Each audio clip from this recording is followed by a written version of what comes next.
problem with my video.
Hi everyone, my name is Nilesh Mathur and I'm one of the co-founders of Saastribe. And today I have with me Win. Win, why don't you give a quick introduction? Hey guys. You probably don't need an introduction, but still give one. Hey, hi Mirella, how are you doing? Thanks for the first comment. I hope you're doing well. I saw your comment as well on Sam's post. Hey Sam, how are you doing? I hope you guys are doing well. I see there's a few comments there already. And hey, Jason, how's it going? Check my message. Let me know. Hey, Sam. I think. What happened? Oh, I don't see Sam's comments in there. Okay. Okay. Well, all right. Okay. So, hi, everyone. I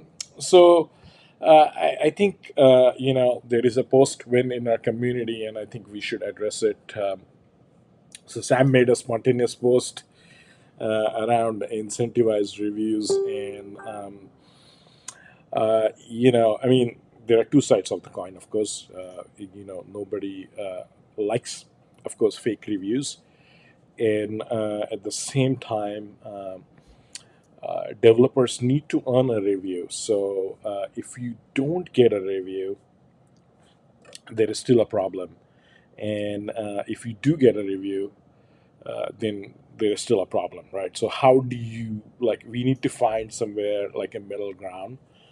And for sure, giveaways are important. I mean, often we do giveaways, and I'll talk about giveaways because I worked in the channel, and we've done like several giveaways at times. And giveaways are a way of rewarding people and sort of like letting them know that they are valued in a way. So it's like reward for your loyalty as well, and of course it goes into increasing your sales for sure, so there is a side to it. But I mean, we'll talk a little bit about it, and then at 9 p.m. we are going to have the Crow founder join us. There's my dog. 9 p.m. Crow founder is going to join us, and he wants to do a giveaway. I think he wants to give Crow licenses to everybody who's joined the live stream. I'm not sure exactly what is his criteria, so I will let him do the talking because we don't have anything prepared. It's just a spontaneous talk, right? So anyway, what do you think, guys? Yeah, no, good. I'll tell you, I had a book that did really well on Amazon years ago. I haven't. I wrote one book. Man, I've sold tens of thousands of books on Amazon. Just that one book. Crack up. But it's true. The reviews really do help. And I was faced with this dilemma when I went to launch the book. Shall I talk about this now, or should we talk about it later? I'll talk about it. Yeah, cool. So one of the first things that I did is I did a bunch of research. Right, research is key to launching anything. When you're so. I wrote a book. It's called "How to Use Facebook for Business," and I wrote this years ago when there wasn't a massive number of books on Amazon about how to use Facebook for business. So I did some research, and I joined two words together to come up with that title. I tested the title. I tested my, the cover of my book. I researched who my competitors were, what they were doing, and I figured out a hole in the current,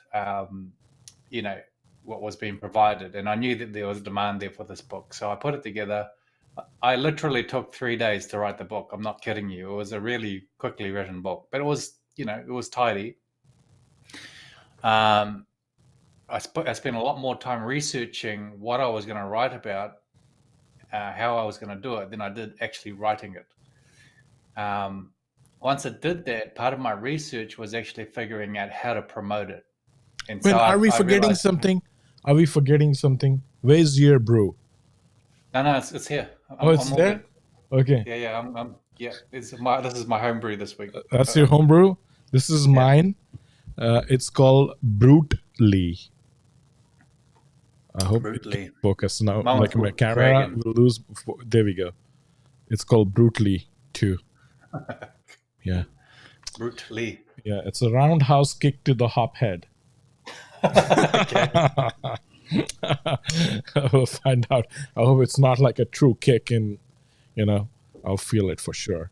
I hope you're all right for the next call. Yeah. Oh yeah. Yeah. I got probably not a good idea. Maybe let me see. 6.7% alcohol. Oh well. Okay. Continue. Yeah. So a big part was the research. I figured out that there were six ranking factors, maybe more, but there were six main ones. Cheers, by the way. Cheers to everybody. Just want to give a shout out to everybody who's online. So Corey Sanders, thanks Corey for joining. Marilla, thanks Marilla. We really value you in the community for some really awesome posts. Arun Kishan, thanks, great to see you. Rakul Asok, looking forward. Yeah, we're looking forward to interact with you as well. Sam, my friend, how are you doing? Although the controversial post king, but still, we value everybody in our community, and Sam is my friend too. So we have Jason. Hey, Jason. I hope you're going to join soon. And then if I have missed anybody, I'm sorry. Okay. All right. Okay. Yeah. Enough interruptions there. So six main ranking factors. It's probably different now. If I try to do it today, I'm sure that things have changed. So, take everything I'm going to say with a grain of salt about ranking a book on Amazon and getting traction. But one of the things was one of my challenges was to get real reviews from trusted people, because I knew that it was going to make a lot more of a difference than getting fake profiles, which I could have happily have done quite easily, and I see It's so dumb when developers do this now. They don't realize how obvious it is to people in our communities when they put fake reviews up. And uh, you know, if you don't know how to figure this out, what you do is you go into AppSumo, you search for reviews, and there's a box that tells you to filter by most recent, oldest, most helpful. By the way, if I'm looking for real feedback, the first thing I do is I search by helpful. If I see like 100 reviews, look for the most helpful. And generally speaking, the more negative reviews will give you a more honest appraisal about what's going on, because even if it's not 100% accurate, you can tell that there are issues, right? So that those kind of reviews are going to come up the top when you put in helpful, which is why when you search for reviews in AppSumo, they normally come up with highest rated first, right? Because they want to make sales. So they tweak their algorithm to make sales. Anyway, how you spot fake reviews is you filter by oldest first, right? So the oldest first, that's how you filter. And you'll see that the guys that are gaming the system, they want to get instant hits. So what they do is they either get their employees or they pay for fake reviews.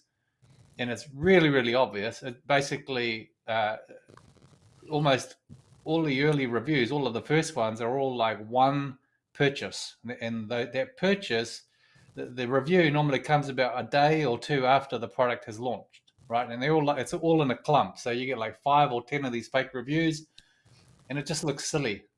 So anyway, that's what they're doing. This is the thing that we're calling out in the community. We're making it really obvious.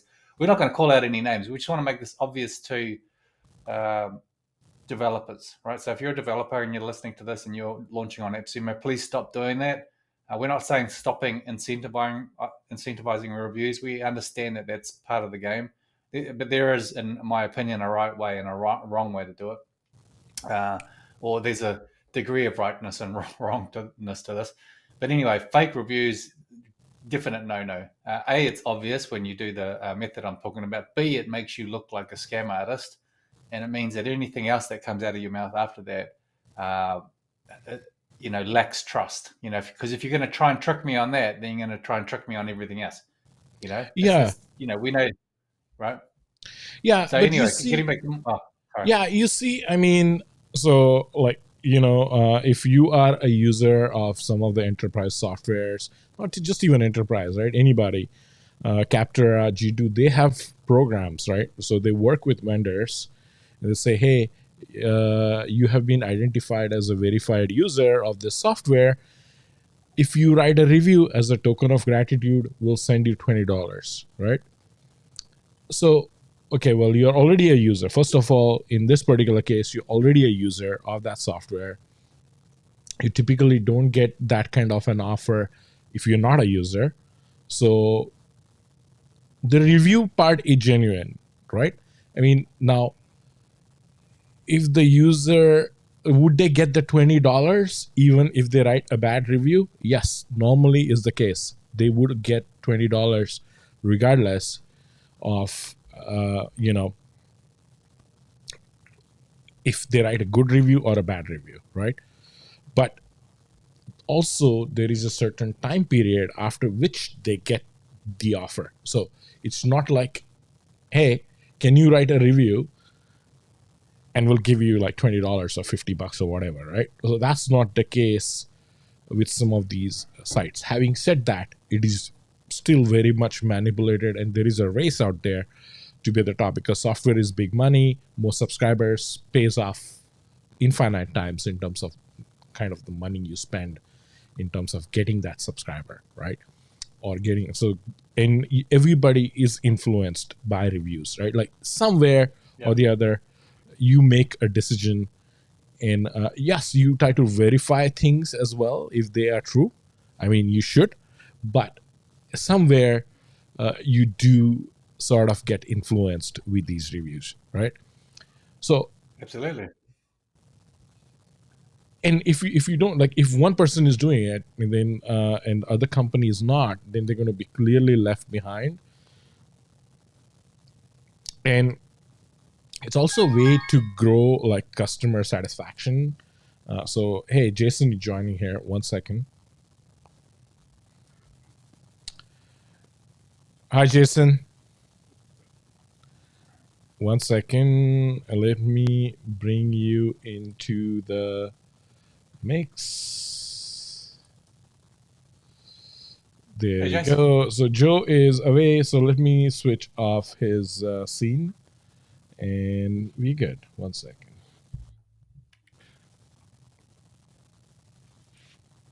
There we go. And then we'll post the comments here. So Hi, Nilesh. Hi, Win. Hey, hey, Jason. I've been listening. I'm looking forward to hearing more Win's stories around his book. Today, I'm on yeah. tea. I'm working I this see. evening. I'm delivering a course in England at 2 a.m. my time. So no beers for me tonight. Did you check out Mastera, by the way? I'm in the process. Yes, a small hiccup on a few bits might crop up later on, but yeah, it's this weekend is testing Mastera weekend. Yeah, interesting. I just think there's so much potential there. I just hope that they get those things rolled out quickly because I'm Yeah, chomping at the bit.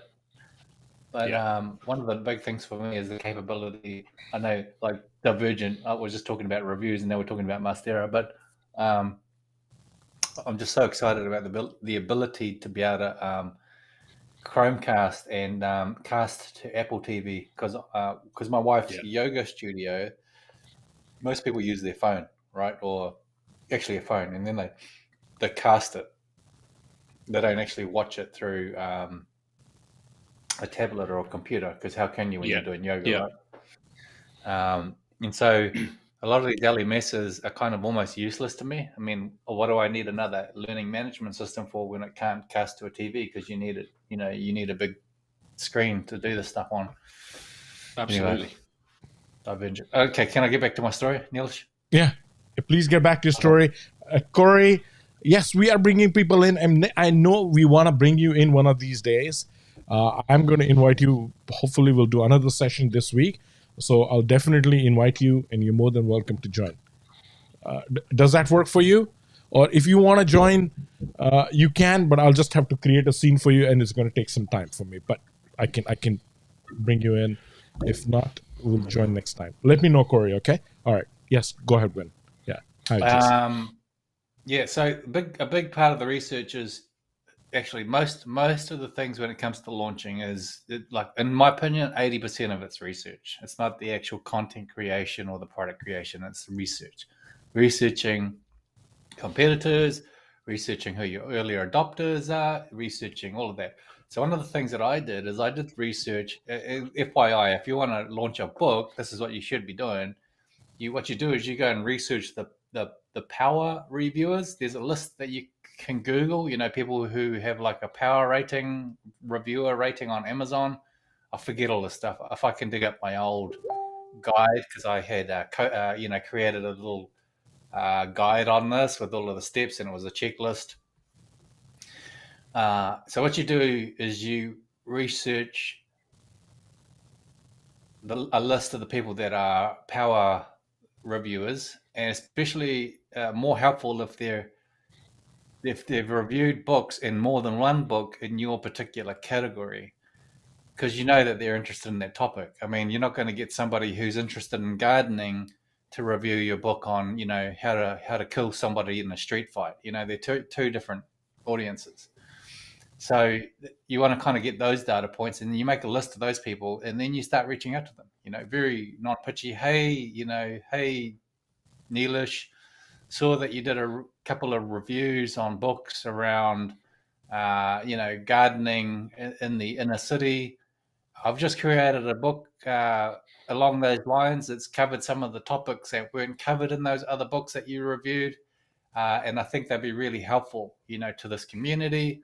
I'd love it if you could read my book. Here it is for free. Just let me know if you want it, and I'll send it to you. Otherwise, all good. Have a great day. You know what I mean? So it's very low pitch. You're not asking for a 5-star review. You're literally just asking them to read the book, right? And you might send out, I think I must have sent out maybe 20 of those. And my first 6 reviews, that's all you need, like on, to get some decent traction with your book. I did that. Obviously, it's going to be a little bit more difficult in a competitive marketplace. But like I said, a big part of this is figuring out what your competitors have already done, making sure that what you've got is in demand and has value and is unique in some way. So I did that, and honestly, within that first month, I think I must have moved like over 1,000 books easily. It must have been like 1,500 books. It was ridiculous. And I think I averaged like 1,000 to 1,500 books a month for about 6 months.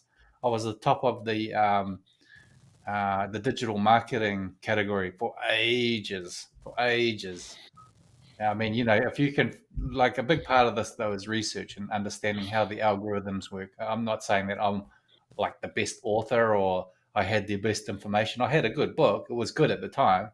Um, so there was no need for fake reviews, is what I'm saying. Like if you do this properly, it just takes a bit of homework. That's all. Just a bit of thought, a bit of creativity. Yes. Just checking some comments here. Yeah. I see more action going on in the comments than I'm just like watching the comments coming up as I'm talking. I'm trying to keep my train of thought.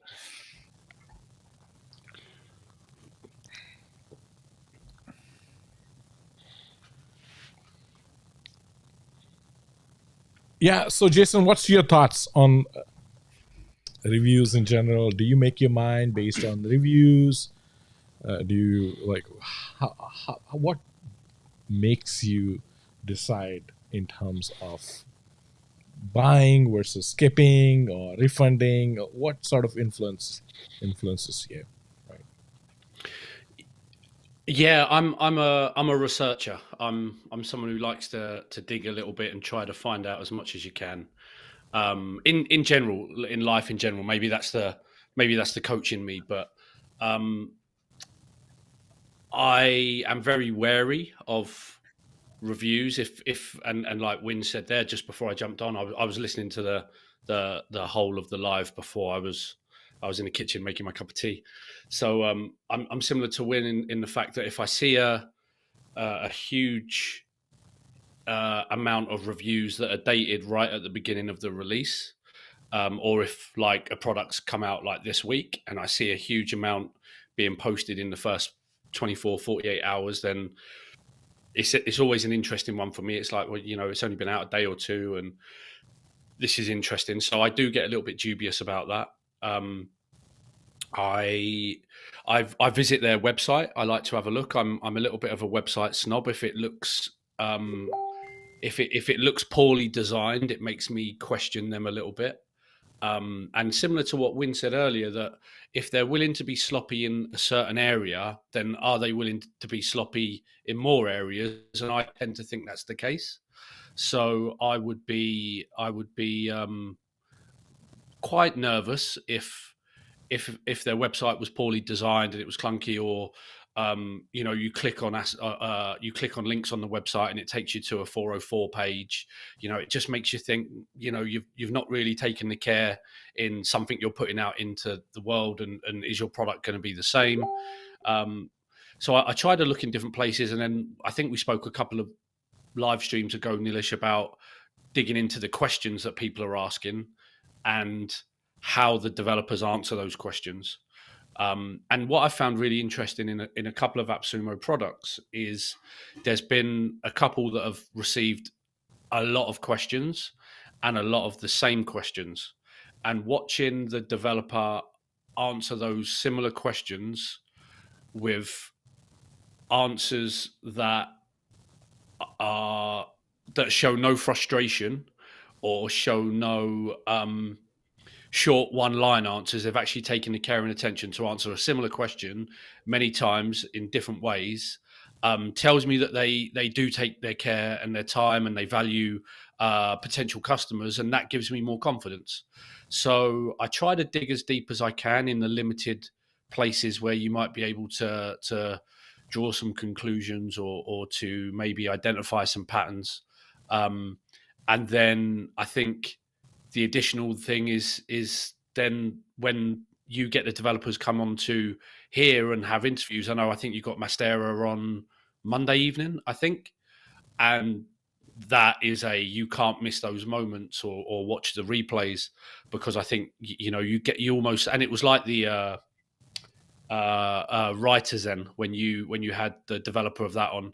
I thought he was brilliant. I loved his insight, his detail, his knowledge, his personality, his passion, and it gives you so much more enthusiasm for the product if you see them live, and you kind of get that. You get, even though I wasn't on that live stream, I felt like I had a connection with the guy because he was so just such an amenable guy and loves what he does, and he had a great answer for every question that was asked, and that gives me more confidence then. So the reviews are part of it, but I try to dig in a few other places if you can. And then the last one I'd say is, I messaged Win this week about something, and Nilesh, I pester you every week about picking your brains on products or feedback that you might have got on something and experiences you might have as well. So I think you have to lean into the community as well. Yeah, certainly. I agree with your approach. I mean, certainly, when you have someone on video, you can make that connection. You can also tell if somebody is just lying or are they being very honest. And it changes your perception a bit as well. I mean, it's happened to me. Like, I've talked to founders, and when they come into the community, I feel like, oh, like this founder seems like he's spamming. But when you actually have them on video and hear them, then you realize that, oh, maybe you're just not judging them well. They just they really want to get their product out there. And it's a lot of things are very critical for them when they actually launch on AppSumo. Sometimes those first few reviews really matter, right? And we have seen what's happened with reviews. Can go both ways. I mean, there are really good products, they get really good reviews, and they do really well. There are really bad products, and they get good reviews, and they do well too. Can happen, right? And then everybody realizes at the end of the day that, oh shit, what was I thinking, right? But we'll get to those products for sure. But did you ever just a quick one? Did you ever use that product Boost? Did you ever buy that one? Boost. It's like a social media. So instead of logging into like a free trial or downloading a free whatever, you normally have to put your name and email into a form. And instead of doing that, you'd have like a little social button there, and you click that, and it signs you up. So that's Boost. Boost does that, and it's got a landing page builder in it. But there were some serious issues with it. I don't know if they fixed them now. I hope they have. I'm willing to give them the benefit of the doubt. I haven't bothered going and checking again. But what was amazing about that product is they had like 300 or something ridiculous, 5-star reviews, some ridiculous number, and the tool didn't even work properly. And I was thinking, how is it possible that this tool that doesn't work properly has let's just say it was over 200. It was definitely over 200. I know it's over 500 now. Like, there's so many reviews on that product. It's crazy. But it's never worked properly. It's like, man, I was so excited to get this product. It was... Anyway, carry on, Elish. Yeah. So, and I'll tell you something about reviews as well. Like, reviews are very critical. So at one stage, I mean, it's still working in the channel, like, as in, we are a Cisco partner. We sell a lot of Cisco software, and channel is something where you have a distribution partner, you have a manufacturing partner like Cisco, and then you have a services or professional services partner like us, right? So there is like a channel, and we sell to the end customer. So whenever Cisco launched a product called WebEx, they used to called Spark, Cisco Spark. And then when they launched it, they were pretty much new player. They were competing against Microsoft Meetings, and they wanted to establish. And now Cisco has all the money in the world. They want to really shine, right? So they have thought about integrating like a whole unified communication story, and you're selling like literally hundreds of thousands of dollars of enterprise class phone systems to customers. So they said, well, we want to get into this space. What is Microsoft doing well, right? So Microsoft had this whole adoption practice, and they said, well, we want to develop partners for adoption practice. So I said, well, okay, sounds great. We want to do something around adoption practice. And so we trained our engineers. What is adoption, right? So first of all, you want a community of avid customers who are continuously using your software so that they can in their day-to-day business, and it makes a difference to their business. That's the number one thing. And if they're using your software and it makes a difference in their business, then they can also give you feedback, which makes you better and better every single day, right? Those are two critical things. And then you incentivize such customers who are actually using your software. You train them through a partner like ours how to use that software properly, right? And then like Cisco would pay money, so they would pay up to $100,000 per customer for us to go and train them on how to use WebEx Teams or Cisco Spark, which is a client like Microsoft Teams, right? So it's just a client, but then Cisco has this whole collaboration portfolio. They have like WebEx boards and DX60s, and like they have a whole phone portfolio, right? So what do you do, right? You create documentation, you create a lunch and learn, and then you bring people into your classroom virtually or physically into at that time before COVID for sure, right? You train them, you incentivize your stakeholder to come and have lunch and learn that software, right? So that's also an incentive, right? So if you think about it, you're incentivizing your customer, right, to learn that software and to adopt it. What happens if they adopt it and start using it, right? If they start adopting it, if they adopt it and they start using it, they are going to be your ongoing customer. Now, LTD is a little bit different because it's a LTD, but this you're talking of subscription money here. You're talking of big money. So if an enterprise is spending $500,000 every year, Cisco's saying, okay, well, we'll pay additional $100,000 to you, partner, for going and training them. But then they are spending $500,000 every year with us anyway because they can't get rid of it because it's so much inbuilt into their workflow that now you have to actually use it, right? So that's also an incentivized review. And we were talking, coming back to our topic around incentivized reviews, and we have been talking to Shubham, no secret, like, in terms of Mastera.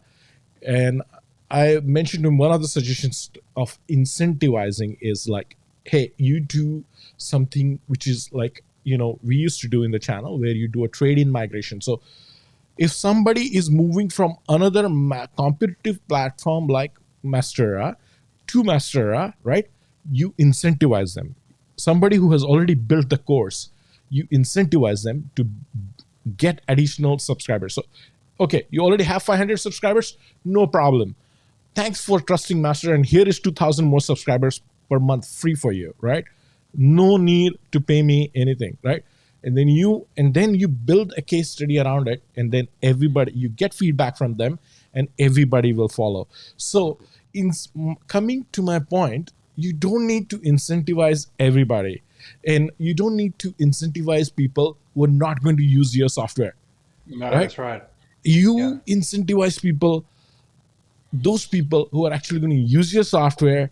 You can put it out there, and you leverage them and grow your business, right? So I think that's my thought process. But No, you did right. One of the big things that I see with all of these products, right? How many thousands of products have come through AppSumo, through SaaS Mantra, through Stack Social, anyway, all of those platforms. So many thousands of products, but you think about the actual adoption that people have on those products. Now, here's the thing that's important: is when you're building a business, it's customer lifetime value that makes the big difference. That's not your cost per lead or how much your first purchase is. Yes, those things can make or break an initial. Let's say if you're using Facebook ads or Google ads, it can definitely make a big difference on the front end. But you will never build a sustainable business that doesn't have a strong customer lifetime value um, uh, thing. And so, if that's the case, then you have to be as committed to getting people onboarded and finding the value in your product as you had in actually attracting them. Like you've actually got to, like if you felt like exhausted at the point of attracting those people, you've got to find the energy to help those people in through the door, find out what their needs are, make sure that they're able to use your product. If they're not, finding out what their frustrations are, removing every barrier in their way. And I'll give you a good example of this. So my favorite lead generation tool, which I've talked about over and over again on this in Saastribe, is Leads Hook.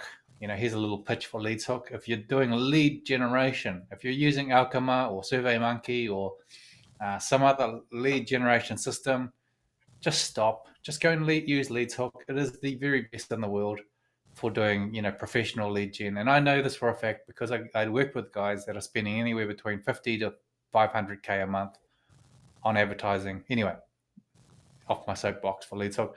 So one of the things that really surprised me about Leads Hook when I first joined, and at the time that I joined, I think it was like $18 a month. It might be a little bit more now. Is that Nick sent you an automated email, said, "Hey, welcome to the community. I just want to jump on the phone with you for 20 minutes. I want to find out what your business is about, and I really want to find out how I can help accelerate your success with Leads Hook to get to your goal." Right? So then in the thing was a link to his calendar, and then you booked a call with him. What's funny about this is his business is extremely successful today, and he still does this. He still jumps on the phone with every new customer that comes through Leads Hook. And I kind of quizzed him on that one day about why, how is he able to afford doing this? Why does he do it? And he was telling me that, it is the most valuable. He doesn't do any marketing. He has no outreach, no advertising, no nothing. Every single person that uses Leads Hook now, which there's thousands of people that use Leads Hook. First of all, almost nobody, very few. He has a very low drop off. His attrition with Leads Hook is very low, even though it's an extremely complex piece of software. It's not simple. It's not a push button simple software where you go in there and you just go, okay, go deliver the leads. It's not like that. It's a professional's tool. It's technical. Okay, so there's a little bit of a high barrier to entry to actually using it. So Nick was saying to me that it is the number one thing that he does, and it taught me a really important lesson. I mean, it's reinforced maybe a lesson that I've already learned, but I keep relearning the same lesson, which is that you have to make sure that your product and your service and everything that you're doing delivers value. If it's not, you're failing. And your growth, whatever it is, you might have growth for 1 or maybe 2 years, but you're going to die if you're not delivering true value. You're going to die. That's all there is to it. Your business is your business's time, days are numbered. And going back to what you're saying, Neelish, about Cisco, I imagine that Cisco has some very smart people that have figured out these metrics to figure out what is the customer lifetime value of an enterprise business, how much of that, what fraction of that value can they afford to reinvest in businesses like yours that go out there and train these people and onboard them properly. And I think Massive. that thinking Massive. And I think we should do that with all these founders who are launching LTDs too, because there is a proper way of doing it. Mm-hmm. Massive. So here's back to the point.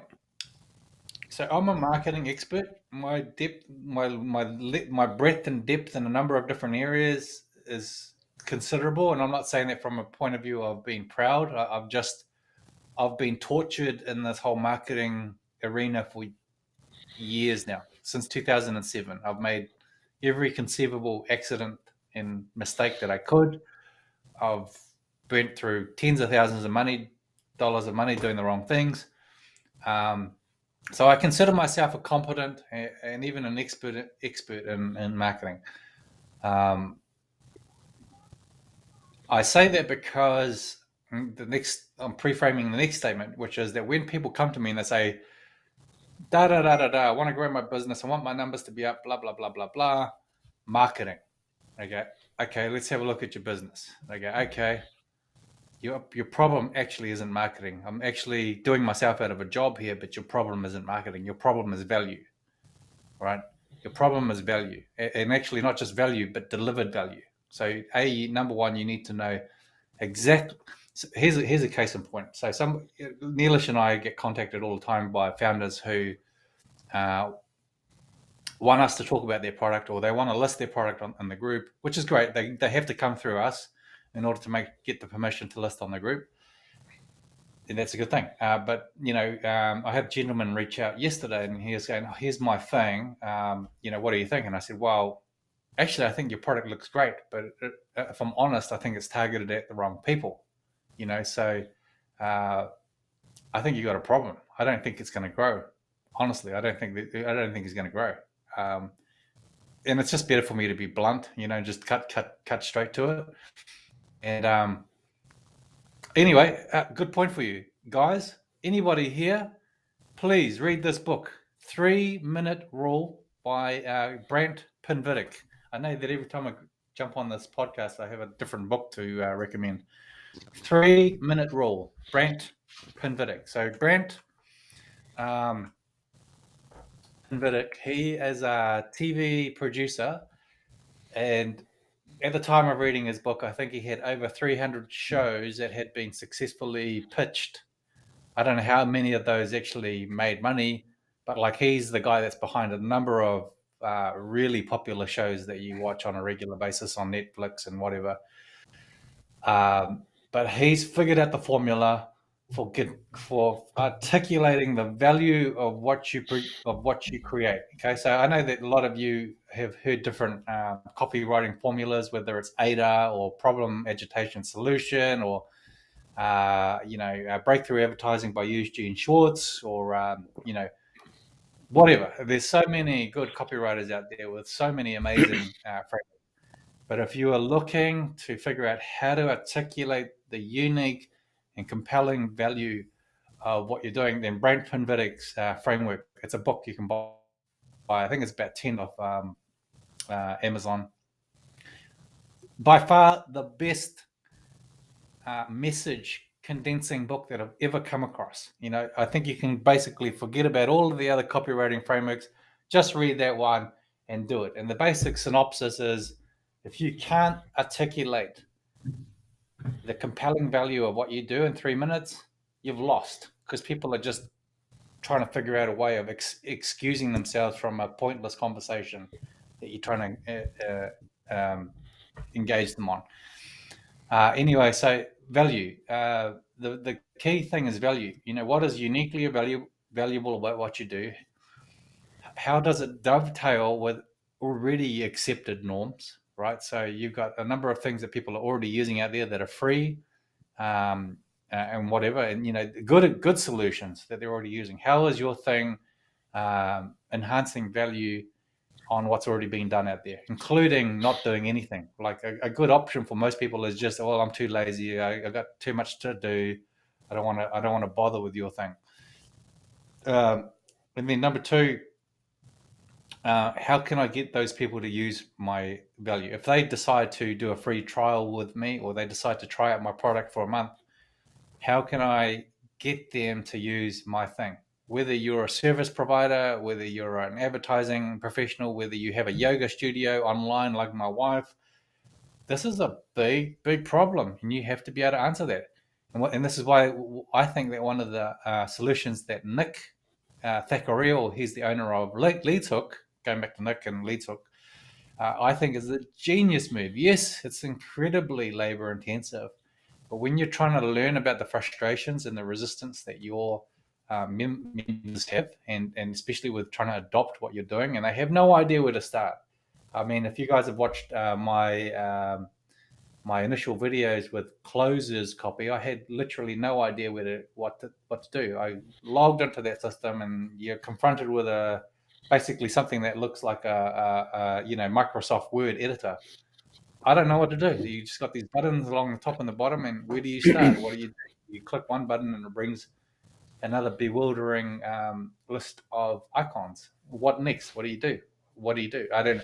So and this is the same kind of anxiety that people face when it comes to using your product or service, and will ultimately be the reason why they don't adopt it, why they don't engage with it, and ultimately why they don't get the value out of it, which affects you in a number of ways that probably aren't properly accounted for. So if people aren't engaging with your product, A, they're not going to carry on paying for it. B, they're not going to tell their friends about it. C, you're not going to get the ongoing feedback that you need in order to evolve your product into the next Apple or Microsoft or whatever.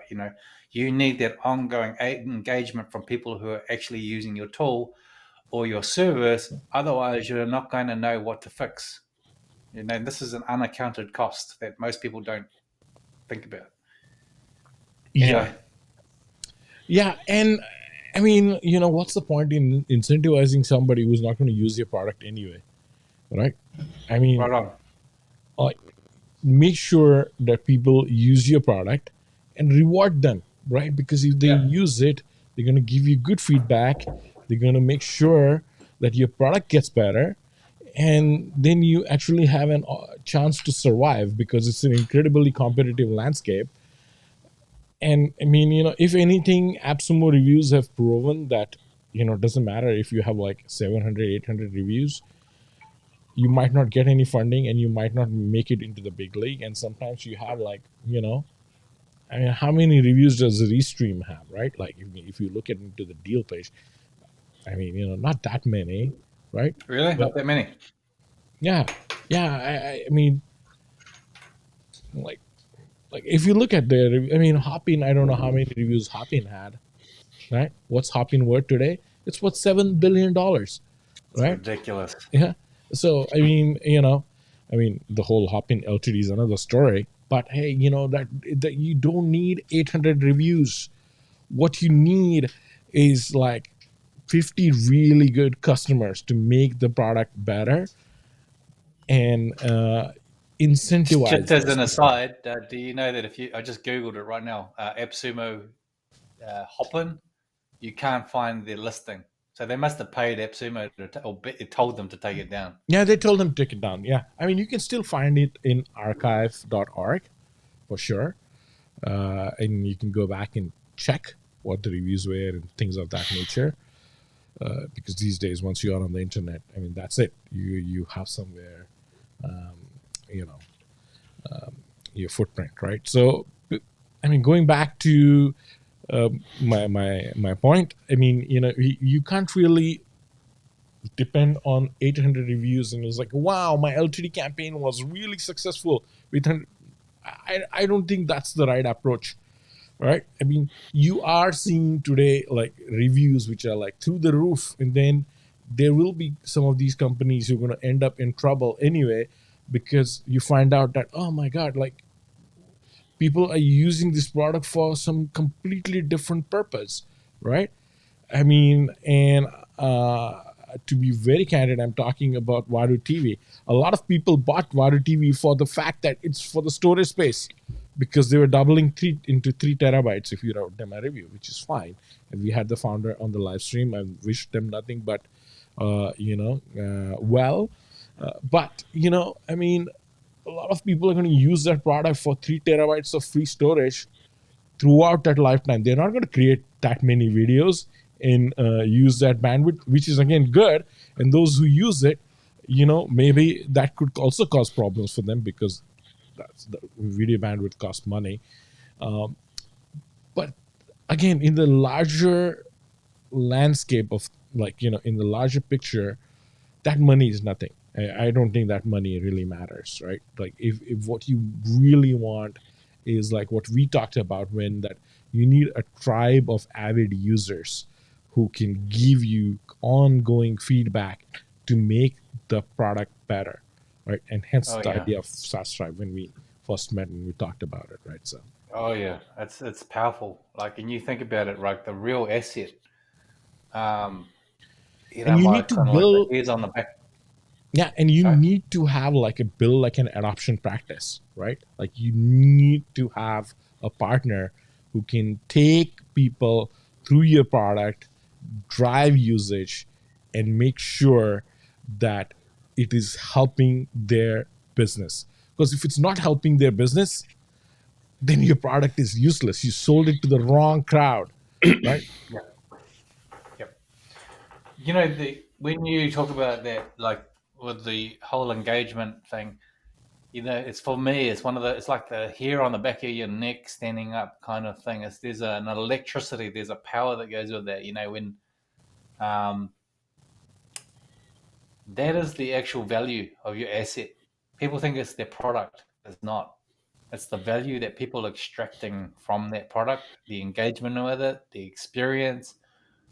And when you think of it that way from a more meta point of view, the community and the way that they help each other, and the that can actually be more important than the actual product itself.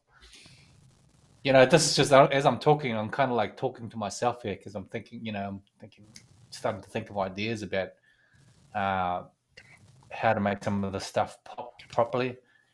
Yeah, which also is, if you guys that are watching this have kind of like watched us, Neelish and I, we haven't been quick to try to pull in products that to monetize. Yes, we want to get there at some point, but for key for us is like Neelish is saying, which is about building up that trust, building up that authority, building up the value of this community and what we can offer each other, what we can do for each other. Are you a professional that offers services that uh, is selling classes? That's whatever. Whether you're selling classes, you're offering a service, you're selling a product. A lot of us in here are kind of entrepreneurial to some extent. you know, we can help each other in so many different ways. Like we can connect with each other, we can hire each other. You need a professional in a certain area. Why not? One of our goals in this community and what we're doing at the moment is we're building out one spoke of our thing is to enable that. So if you need different people, you need to call on a search engine optimization expert or a content generation expert or an advertising expert or a sales expert. We want people in this group to be able to call on each other. You pull each other in as you need. Some of those arrangements are going to have a lot longer engagement, if you find somebody that you really gel with and work with.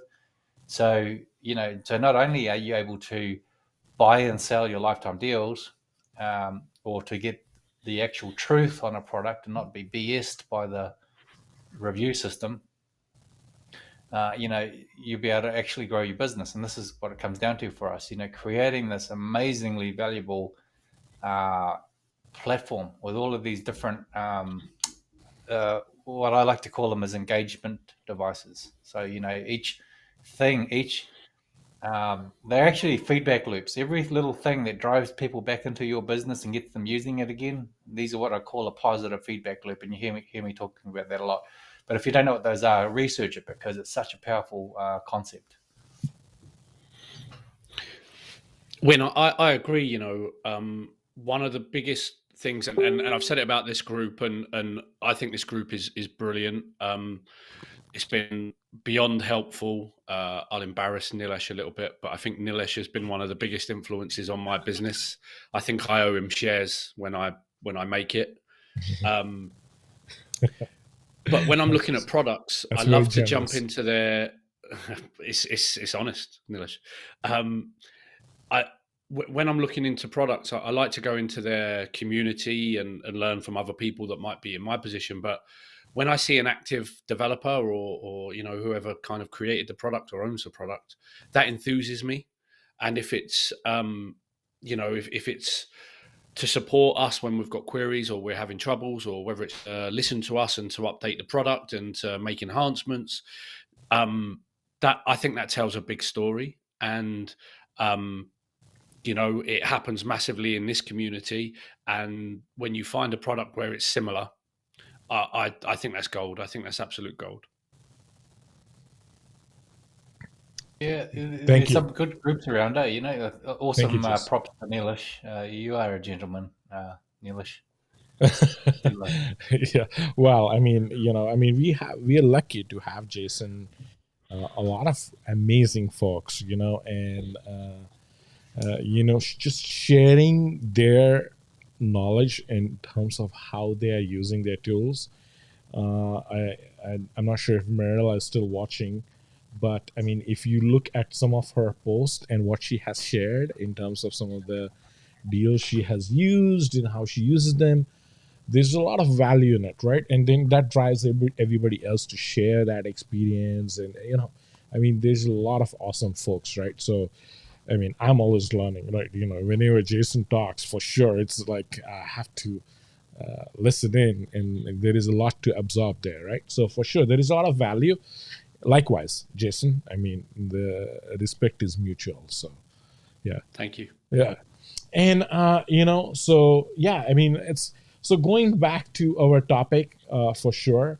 uh I mean, and we understand that developers need these reviews, and for sure, there's not much, but there are some level of incentives in every site.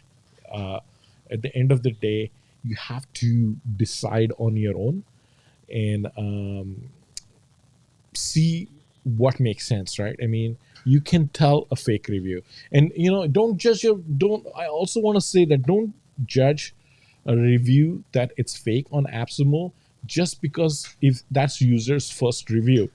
Because if you know what I'm talking about, there is a whole briefcase hack which where users are creating new accounts, creating a new AppSumo account, and then that's they make their first purchase every single time. It's their first purchase, so there is like only one first review. They're looking as like their account looks as if it's new, but it's actually not.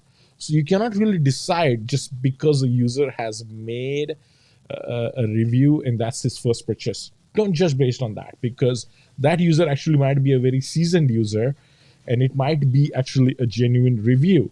Just because they're using a briefcase hack every single time they're creating a new account, that review might look fake, but maybe it is not. So you need to use some common sense to distinguish between a fake review versus,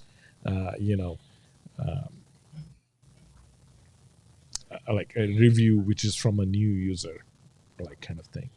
And the other thing is, uh, we have a lot of uh, developers coming into our community and asking that, hey, can we incentivize people to, and like our policy has been like, well, it's up to you what you want to do, kind of thing, in terms of reviews. But of course, we don't want to be, a proponent of fake reviews as well, right? Like where we say, oh, okay, you do this, then you get this kind of thing, right? But it's very hard because at the end of the day, the developer wants to, have some reviews on Captera or G2 and incentivize people, right? Like, so if you say no Yeah. to everybody, then, you're going to end up isolating all these developers, right? Like Great example is InCharge. InCharge. If you look at if you go to G2 Crowd and you look for, like, if you do a Google search, best marketing automation platform, you'll see that InCharge is right up there now. And as much as I respect InCharge and I think it's a great tool, yes, they got their shortcomings and everything, and they're still very new to the market. They can't possibly be one of the top. They can't. because there's so many really seasoned and really good marketing automation platforms. That's kind of like one of the sad things for me. Like I took props to them. They did what I did back when I launched my book. You gamed the algorithm basically. But it's just how it goes, I guess. But I think it's sad because there's actually there's much better marketing automation platforms out. As much as I think that InCharge is a really good product. Yeah. Win, can we? Sorry, can we make an agreement, Win? Can you What's never that? mention Encharge again, please? Because that is my refunded product nightmare that I wish I never refunded. So if you could maybe keep Encharge on the down low, I'd appreciate that. Hey, but have you got VBout though? Because VBout's supposed to be pretty good too, right? Yeah, no, I've not yet. It could be VBout, everyone's Encharge talking point about two. VBout. Yeah. So if you're a tech head, you're not a tech head, Jason. So InCharge probably isn't like your dreamland. But VBout's probably a much better product for you anyway, and it's still a lifetime deal. So whatever money you put InCharge, just put it into VBout. Thank you. I think it's funny. Well, um, and so I was I was chatting with Diego, and for those who don't know, Diego is a WordPress expert. He's also one of our admins, and so he's working on our site. And he was sick for the last few months because of COVID and stuff, but he's back in action now, so which is good because he was like really seriously ill.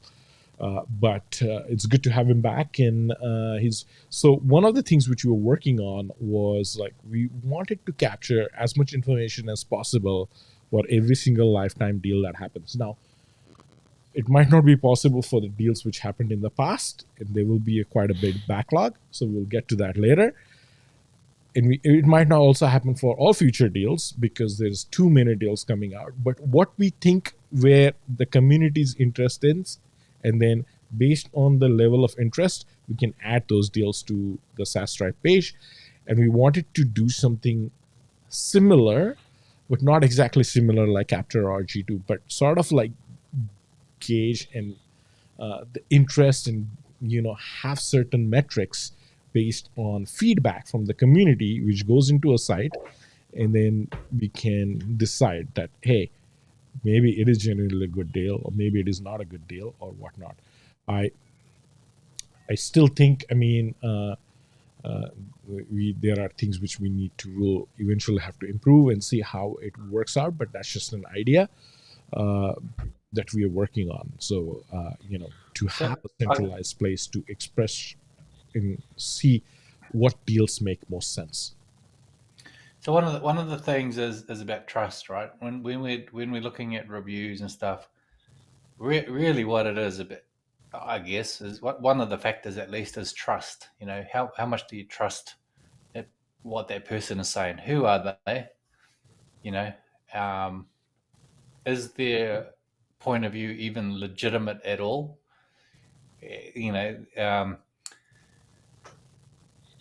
And one of the things, I don't know if you recall, Jason, a few weeks ago, I'm sure you recall. Remember, you guys remember when that whole phrase thing was going down, and there was bad players in our community, not just in ours, everywhere, basically, reselling licenses to phrase.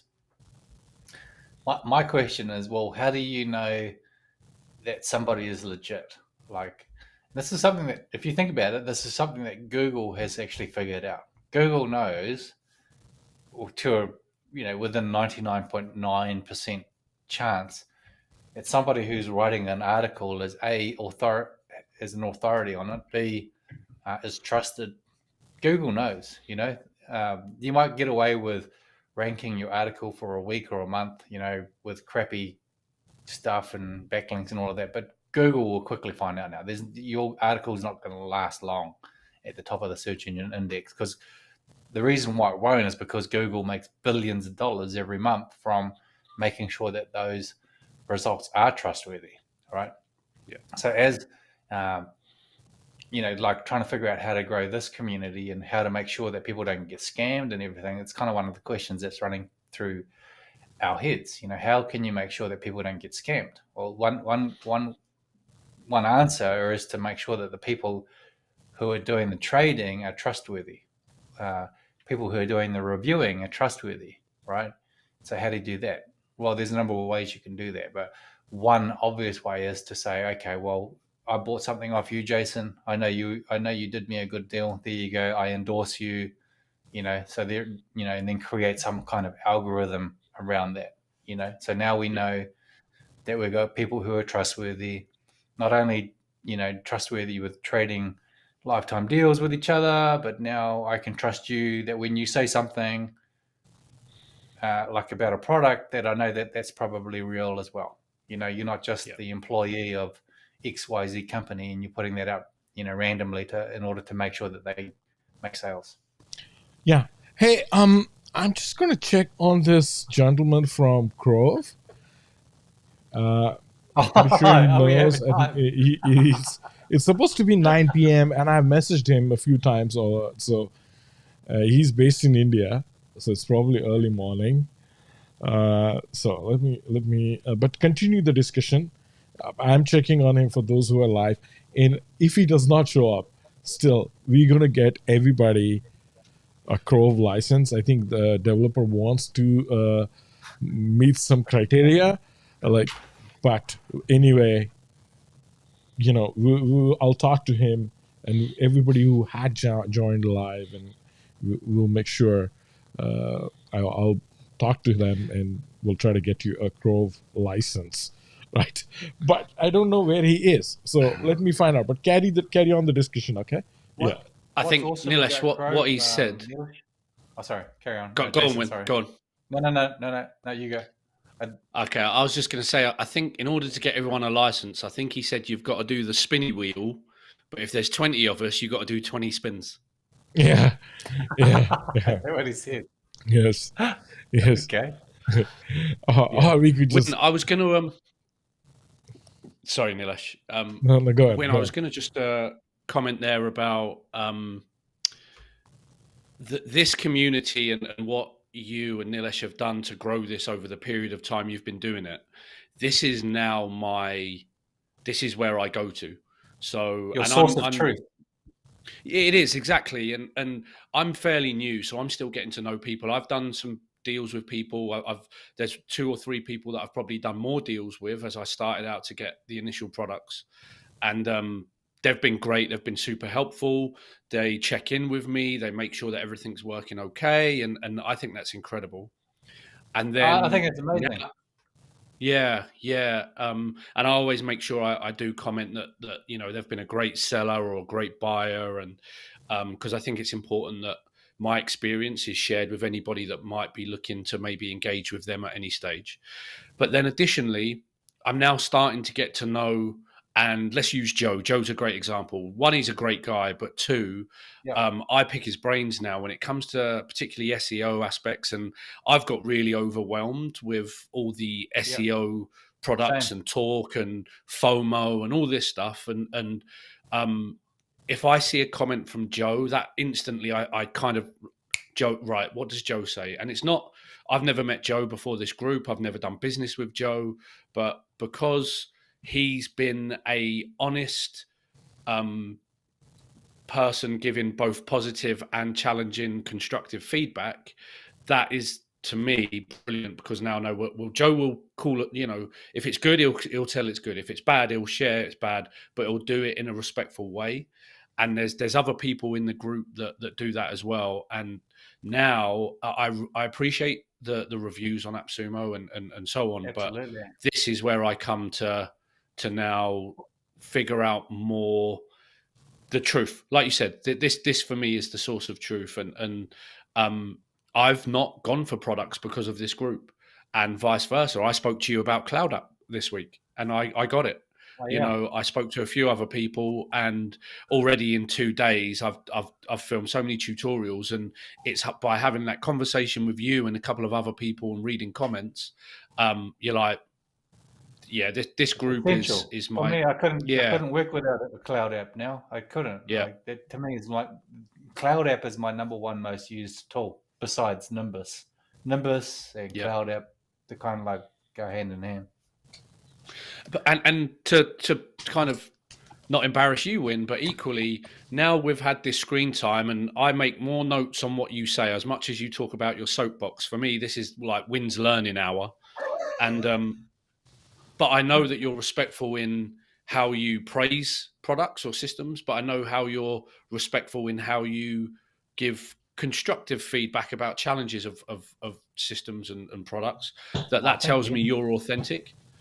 And Yeah, so when you say something, it's, well, I respect what Win says because he gets a balance right between, he doesn't overpraise unless it's warranted, but he doesn't yeah, go in and in a soccer term, you don't give a 2-footed tackle on a product if you're not, if you're dissatisfied with anything.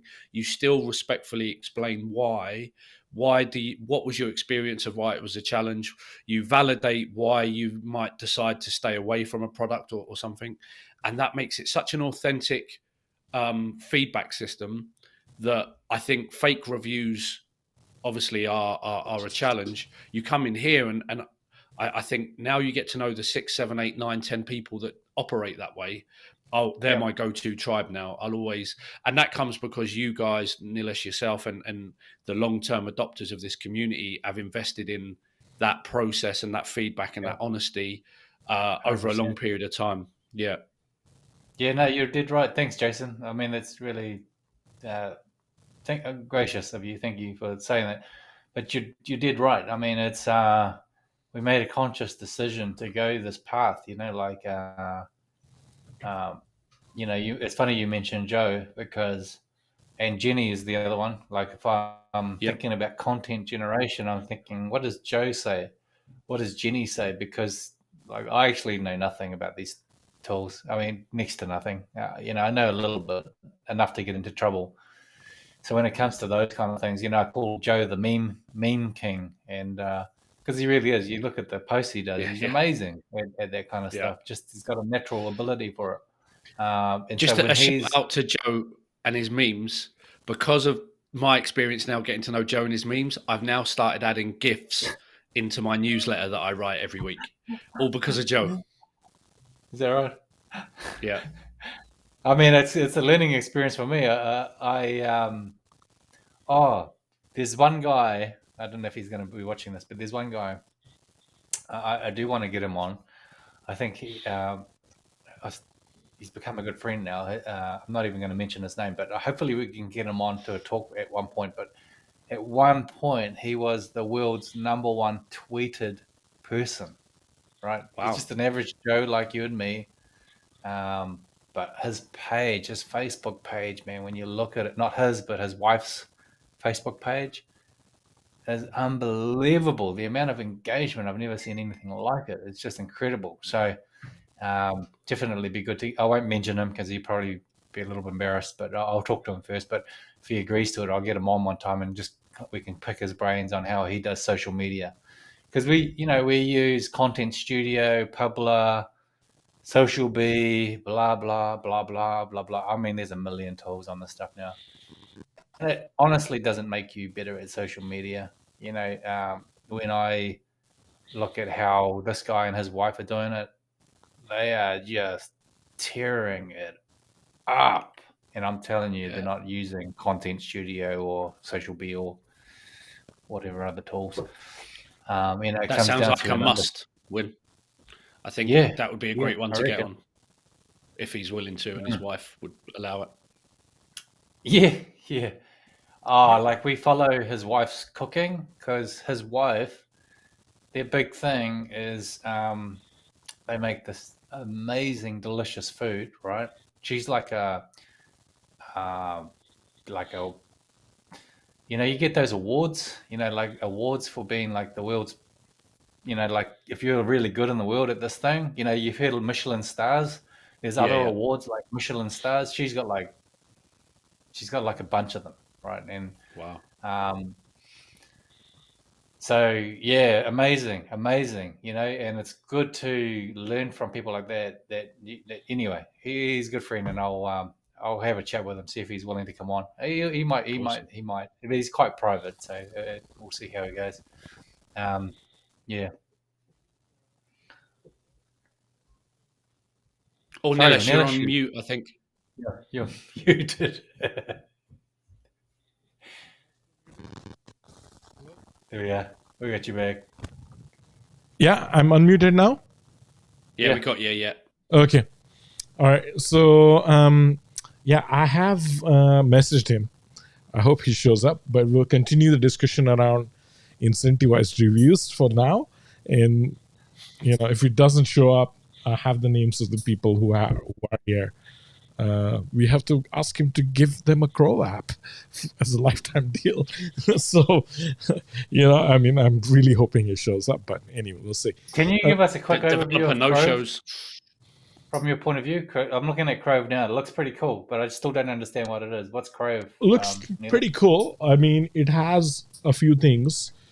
So basically, if you want to create like a dynamic document based on input, right? Yeah. Crow app is an ideal kind of application for that. Now, Okay. when you take an input, they also wanted to have like the whole presentation layer on it on top. So I had a couple of calls. I think I had one call at least with Gaurav, who's the founder, and one of the things I asked to him was like, "Hey, your presentation layer is not very, up to the mark. I would not want to present just like a Word document or like a document format to my customer. I want to present something like what Quiller does, right?" So I was going through him around how Quiller presents the document in terms of how my customer sees it, or how I can generate a PDF, right? And then he agrees to that, so he's going to work on that piece. But they're smart guys. I think there is a potential there for sure, and that's one of the reasons I've still been chatting, and I think he will get there.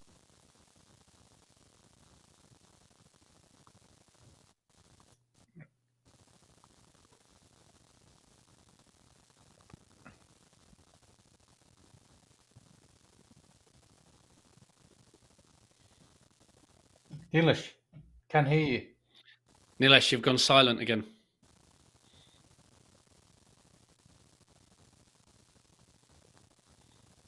Me now? Yeah. There we go. Yeah. Okay, so I think they are. He has given out more than 100 licenses in our community, possibly. Holy heck. Yeah, Really? yeah, because he wants real feedback, right? He wants real feedback, and Okay.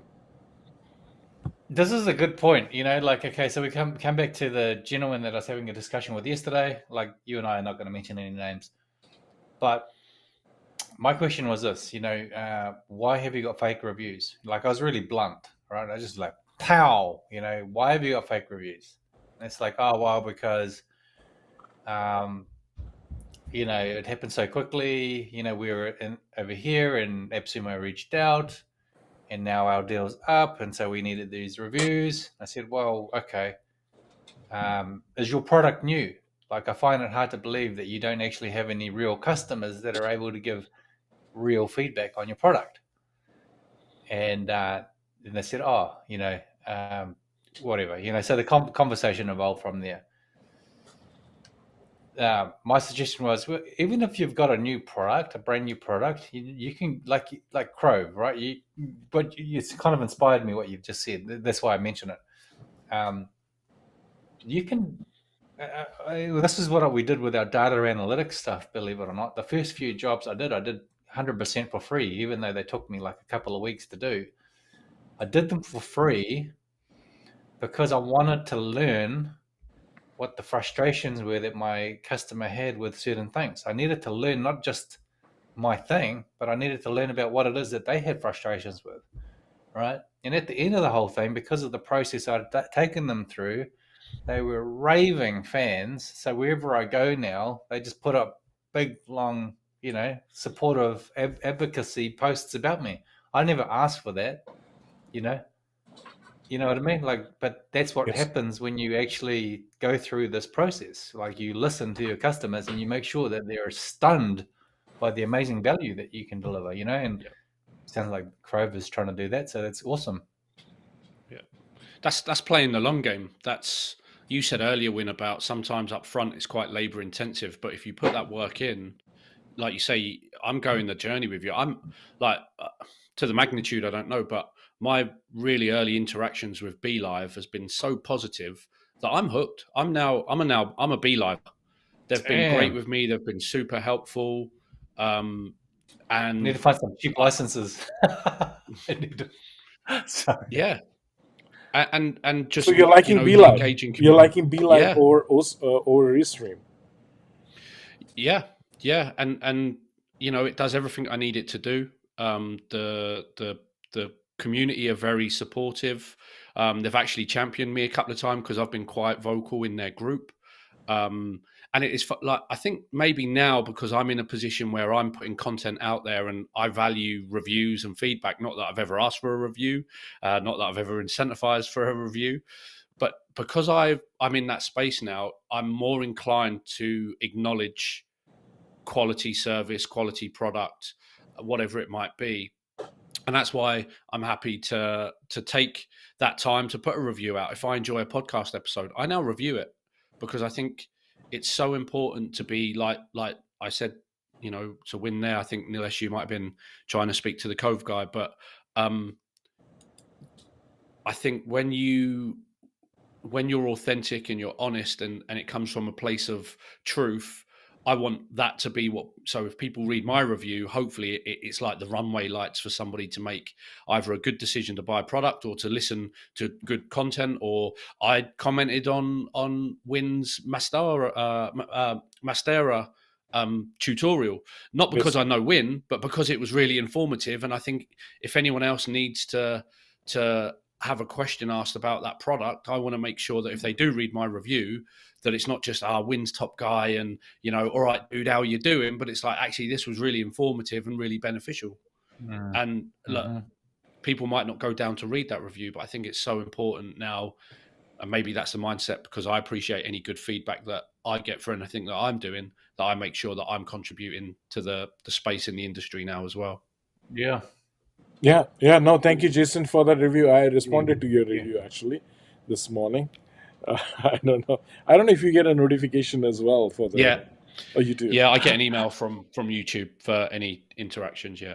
Oh, very cool. Okay, because it's like a first time we are starting to upload videos, and we're already seeing some good views, and we're starting to optimize the videos as well now. So, it's time to build a lot of solid content, and now I'm so glad that Diego is back as well. So we'll progress a lot faster in terms of website, so we can have a place for putting a lot of this information on the web as well, because Facebook group, yes, it's a great thing, but at the same time, we think that if there is a site with dedication, like around the whole LTD landscape, then certainly we'll have the potential, because we want to grow the community to 100,000 users, right? So yeah. And Nilesh, what? yeah. Sorry, I was just going to add to that as well. It is one of the things in terms of, you asked me right at the beginning what I do with, do I read reviews? What to do? I do go to YouTube and see if, one, the product has got a YouTube channel. Two, Mm-hmm. are there videos on there that are recent? I've looked before and I've gone and, like, they've got 5 videos and they're 4 years old. That kind of gives me a tiny red flag. Dodgy, But yeah. Dodgy. yeah, and then again, and this isn't just to big up you guys, but I think the video that you put out the other day, Win, why I felt that was really authentic, or to flip it, actually, I'll see a walkthrough, but when it's a reseller that has an affiliate link, that turns me off, because there's no balanced kind of view within watching that 15-minute walkthrough of a product when Mm-hmm. I'm like, they do those videos every week. There's an affiliate link. So, if you're interested, go through my affiliate link to AppSumo, blah, blah, blah. Well, are you going to Yeah. tell me the truth about the product? Because if you do and I'm put off, I'm not going to go through your affiliate link. So with Win's Mastera one the other day, again, and not just because I'm in this community, but I have more faith and trust in that to go to YouTube and watch your video, because it is a genuine, balanced view of the product. Now, I know Win really is enthused by this product, so he spoke about it with a lot of passion. But I want that. If you're passionate about it, I want to see that. Yeah. But if you're passionate about it with an affiliate link, that gives me doubts. Yeah, I agree. Everything that you just said. Can I just say something about Mystera? True story. Okay. So my wife and I started working on this idea of we hadn't called it Body Sense Yoga, which is why I think you guys must read 3 Minute Rule. You know, you really got to dig into that. There's something in that. If you're not getting traction, it's because you're targeting the wrong audience with the wrong with the wrong value. I'm not even going to call it a product or a service or a solution, with the wrong value, right? And value is you can write this down. This is actually worth writing down. Value realized is always relative to the intensity of the problem that your audience has. Right. So if you're having an issue with getting traction, it's because you've got that part wrong. You've had a misunderstanding of the value of the problem and the audience that has it, and you're trying to push something that's marginal at best. Right. So anyway, back to the yoga. So we had this idea about yoga. My wife has been on this journey for years now. So she started with passion. Her thing was, she had problems with her, I think it was her shoulders. She had a problem with her shoulders. She went to do yoga. We were going through a messy business litigation. It was so stressful. It was so stressful. This business was really successful. I'm not going to say anything more about the business. Some kind of shonky things happened, and we were going through litigation on that to try and resolve those things. And we had just had our newborn son, and we were, as a result of this thing, our finances and everything were messed up, right? It was horrible. It was like a living nightmare. Anyway, so my wife went and started doing yoga, and she loved it, and she was so convinced that this thing was awesome for her. But she started getting hurt, right? Which is kind of weird, right? You think that yoga heals your body. She decided to go become a certified yoga teacher. She's an awesome yoga teacher. She's a yoga teacher today. But yet, it wasn't until she started studying neurofeedback, the connection between the brain and the body and how the fascia and all that kind of stuff works, that she really started getting answers about how a lot of yoga can actually hurt you. I'm not saying all yoga, but just there's certain types of yoga that really do a lot more damage than you realize, because you're stretching your body in ways that it really shouldn't. Because your body is giving you pain signals, you probably should stop. This is an FYI to all you people who do yoga. If your body is sensing pain, stop. It's a good signal to stop. Yeah, listen to your body. Don't do it. Just go to the edge. Go to where it's not hurting, and then just relax with it. Anyway, so over the years, she's really done a huge amount of study and looked at different people, not just in yoga, but outside of yoga, osteopathy, chiropractic, somatic yoga, Feldenkrais,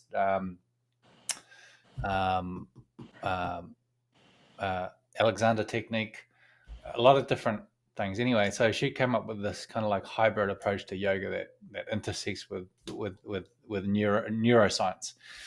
And we've now called it Body Sense Yoga, and we've called it a 3-step method, right? I won't bore you with the details there. So we started thinking, okay, well, we could turn this into an online yoga thing, and we did. And our initial feedback was really, really good. So we jumped into it, and this is something for you guys out there. This is called pre-optimization. When you really start smashing something with, and I smashed it with the ads because I'm good at Facebook ads. And after hundreds and hundreds and hundreds of trials, very few of them actually ended up staying as the paid thing, and it was really disappointing, hugely disappointing.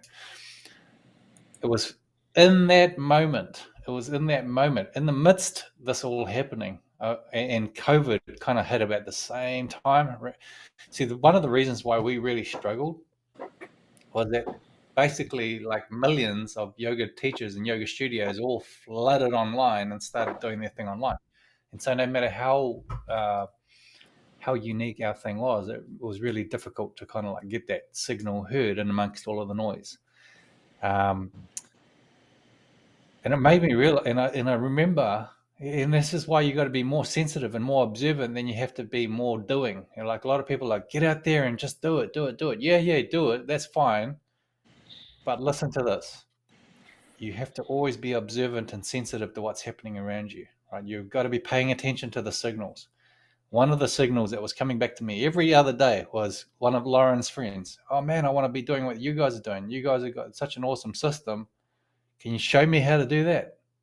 And I remember saying to a friend, I actually reckon I could make a lot more money just setting up these systems for these people than I would actually doing this online yoga thing. I reckon there's a big thing in this.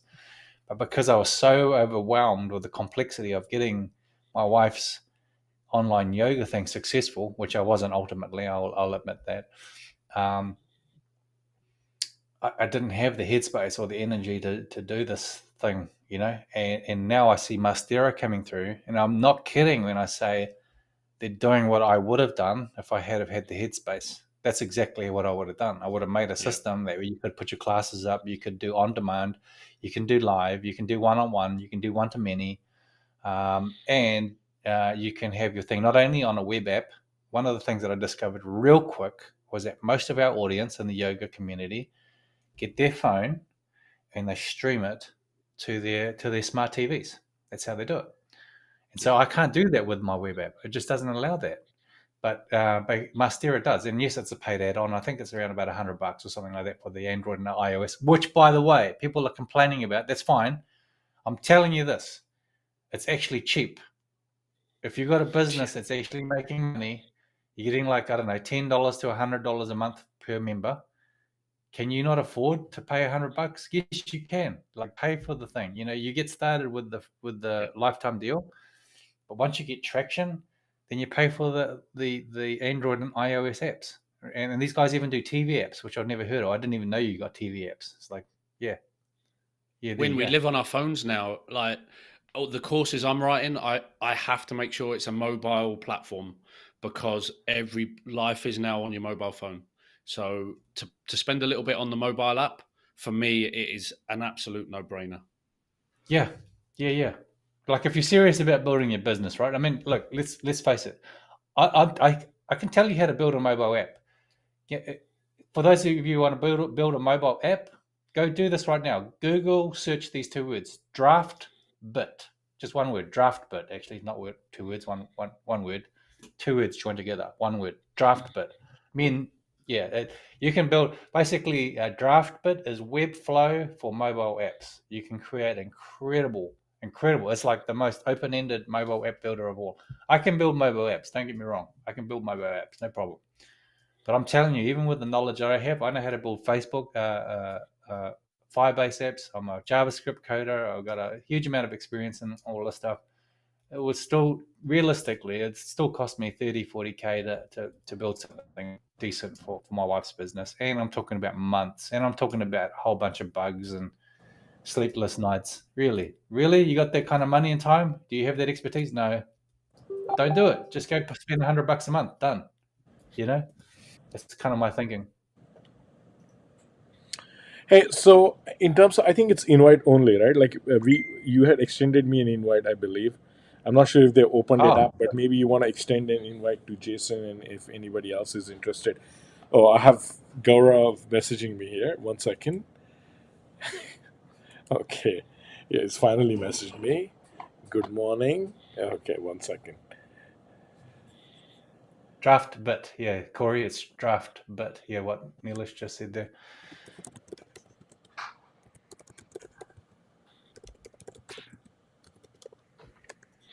It's funny how the universe operates because Mastara come out this week, and this Sunday last weekend, um, I actually mentioned a content provider in soccer in my newsletter the week before, And to do that, I went onto their website, and he's offering some products out at no cost right now. So I promoted that in my newsletter. But I logged into his system, and he saw my email. We connected 20 years ago briefly, and he reached out to me last Sunday. We had a WhatsApp call. Like we said, let's get an half-hour call. We were on the call for like 4.5 hours now, and he there's the type of coaching he does. There's a kind of famous provider, and he's, for me, second in that space in our industry. And last Sunday we had a conversation. Oh yeah, he's huge. He's huge. Ball market skill development is huge. Really, the only difference is the other company's backed by Adidas. But the flames going out of that now, the guys that do it are, I think, in their 70s. So this guy is like number 2 in the space, but I think very soon he'll be number 1. So we were chit-chatting. He likes what I'm doing. And ironically, the week that Mastara comes out, he now wants to work with me. He's willing to and we need to figure out all the details, but he's willing now to give me full access to the thousands and thousands of practice videos that he's got, because he likes what I'm doing. He likes my message. And so now, hence why I'm testing Mastera this weekend, is I potentially could start a partnership with this guy soon where, you know, I was getting not nervous, but I knew that I had to start creating practice content because that's what the industry craves. Now, someone who we speak the same language, I don't mean that we speak English, we do both speak English, but how he speaks about coaching is how I speak about coaching. We share the same methodology. So Mastera, for me, in the timing of me getting to speak to this guy, and now we're looking at potentially doing business together, it could be such an incredible opportunity. Yeah. Dude, crazy. What excites me about Mastera is not only can you do like you as a professor can talk about soccer, and I think you coach kids soccer. What's cool about it is that you could literally have like 100 different teachers teaching on your platform. I'm thinking big picture about networking effect. Like in my wife's business with Body Sense Yoga, I'm thinking about all of the interconnected teachers. So you got like that deal with not just the body, but the nervous system. So we got like osteopathies, chiropractics, yoga, Pilates, a HIIT. Why not a mindful or a body kind HIIT? Because HIIT's incredibly dangerous to do on the long term. You just screw with all your AC joints and your knees and your hips. Dude, the number of people that going into the chiropractors and yoga trying to fix their issues that they've done through HIIT, high intensity training. Yeah, it's massive. It's so body destroy. Anyway, so like and but eating. My partner's in that space as well. Yeah. Are you a partner was? Yeah, she's osteopath, massage therapy, and she's training chiropractor at the moment. Yeah. Yeah, mindfulness. All of those things all work together, and I'm thinking like big picture. Connect all those people together, bring them in. And one of the questions that I had to Shabam, we're going to have an interview with him soon, and I think it's on Monday US time. So I'm quite, but one of the questions that I heard him was, okay, I'm thinking about hiring all of these teachers, right? And I don't want to hire them. I want them to be incentivized. Every content that you produce, like as the platform owner, we're going to take a cut. I'm thinking, like 15, 20%, somewhere around there. And then we take the remaining 80% or 85%, whatever it ends up being. Could be more, could be less. Divide that by the value that's earned. And value earned would be coming down to, it'll be just a straightforward metric, total engagement time that you've produced divided by the total engagement time overall that the platform's produced. Really simple. So you create more awesome videos, you create more videos, but you also spend a bit of time thinking about what's actually called for, what people want. You're paying attention to what people are engaging with. You create more of that content. And as from an 80-20 perspective, the people that are generating the best quality content are going to get watched more, and as a result, they get rewarded more. That's what I'm thinking about. So good. And hopefully, Mastera. I don't know what it doesn't look like it gives all of that data, but you can kind of like look at the reports and figure that out, is what I'm saying. I can actually get to the end of the month and go, okay, I can figure this out, and I can now pay people what they're worth. Yeah, that's what I'm excited about. I think that's a great model. And you think now with the access you mentioned, I think like products like Apple TV or whatever it is, we're all kind of in that space now. And if your product is on Apple TV, that's impressive. That's going to draw me to it even more. So I think the ability to do that is going to be, it's going to attract attention. I don't know what the TV apps that they got. I know they got Android and I know they got iOS. We all know what those are. I just don't know what the TV ones are. Like I said, I don't actually understand the whole TV offering, but man, I want to know more because I think there's something to this, There was a product previously. I think it's called Odium, which is a Odium. similar Yeah, I thing. looked at it. Yeah, and Yeah. they did the same thing. You can for a particular fee, you can put your product on Apple TV or whatever it is. Corey's I looked at mentioned there like Odium Roku and and I did the Amazon calc. Fire. Yeah, I looked at Odium. I did some calculations and I was willing to look at it. The costs yeah, were astronomical. yeah. So when I saw Mastera coming through with what they did, offering what Odium has and way more than Odium, like what you can do with Mastera is way more than Odium. Yeah. We do have the founder live on Monday, I believe. Is it Monday? Yeah, it is Monday. Monday, yeah. But again, like just this conversation when like, and not that I keep like shining a light on this group, but when we're talking about a product, you're validating it with your potential user case. So Yeah. for someone like me that wants to understand this more, this isn't just, I use this product and it's good. It's like, this is how I want to use the product. This is how it's going to benefit me. This is how it brings that lifetime value that you referred to earlier. So again, the authentic conversations in this group far outweigh reviews and that side of things, because I don't think you're passionate about it. Well, I'm pretty sure you're not passionate about it because you've got a financial investment in the product. It's you see the value of the product and how it's going to enrich, hopefully, your partner's life, your life, the opportunity it brings you.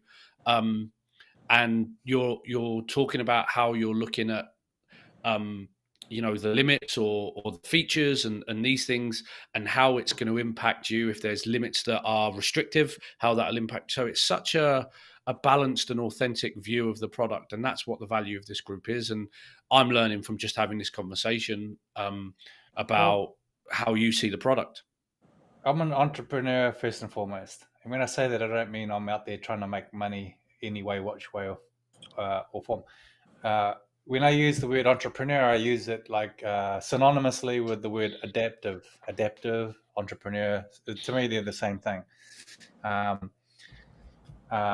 I'm gonna so when I'm looking at these, record this bit as like a part of our video review, Jason, if that's okay with you, because you give me a lot absolutely. of compliments, so I can take this and then go and sell it to the founders so that they can promote their in our group, right? So, guys, if you start taking your foot off the gas and you're doing a bad job, I'm going to be telling you that as well. So this is yes. an authentic and honest review. Yes, we appreciate that. We appreciate. Somebody needs to keep us honest, right? For sure, and I appreciate the feedback. Yes. we're business people first and foremost, right? Here, both Neelish and I are in the building our own businesses, right? Saastribe is a conjoint business that we hold together, that we're building up, that we're doing this, and it's kind of like a work of passion, really. Is that right now it's not paying us a lot of money, but like Neelish says, we have a vision to first get it to 20,000, and then our next milestone is 50,000, and then the next milestone is 100,000.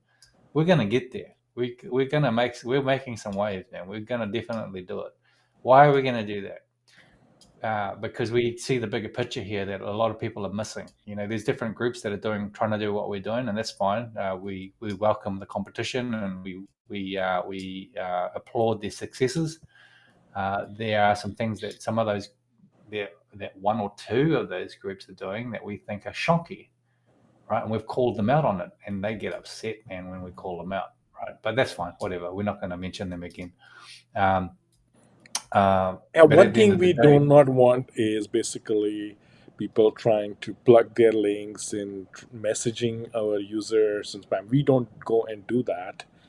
and that's not the right thing to do. So that's one thing I'm against. Otherwise, I mean, if you're really good at all these products, and if you're really good, grow organically, right? Like without spamming Yeah. anybody Go and go without offer anybody. value. Go do awesome things for your group. Go serve them. Go do amazing things. Absolutely. Right. That's it. What we're doing Absolutely. here, That's it. Jason, you've said it. Like, um, you can tell that Neelish and I and yourself, we love what we do. We love what we do. We love it. When I talk about data analytics and tracking and stuff, dude, I can tell. I could talk to you all week long about that. And it's a really boring subject, but man, I got some insights in that area that is just amazing. I love that topic, right? And I'm extremely good at it. And we talked about this on one of the other podcasts, Jason, how uh, I don't think it's possible for you to offer outstanding value for someone unless you're perpetually curious about what you do. Like, you have to be like obsessive about that topic in order to know all of the edge cases about it. Like, it's not for me, it's not good enough for me to be good at just Google Tag Manager and API connections. I have to be much broader than that because of the complexity that's encountered along the way with that stuff. But we are first and foremost entrepreneurs. So when we're like, for instance, yoga is not my interest. It's my wife's interest. Healing bodies is not my interest. It's my wife's business. So when I talk about that, there's I'm talking from a perspective of a person that's tried to market something with my best practice marketing skills and failed. Like, I happily admit I failed at getting her business successful, right? Why did I fail? I find that's a more interesting question. Why did I fail?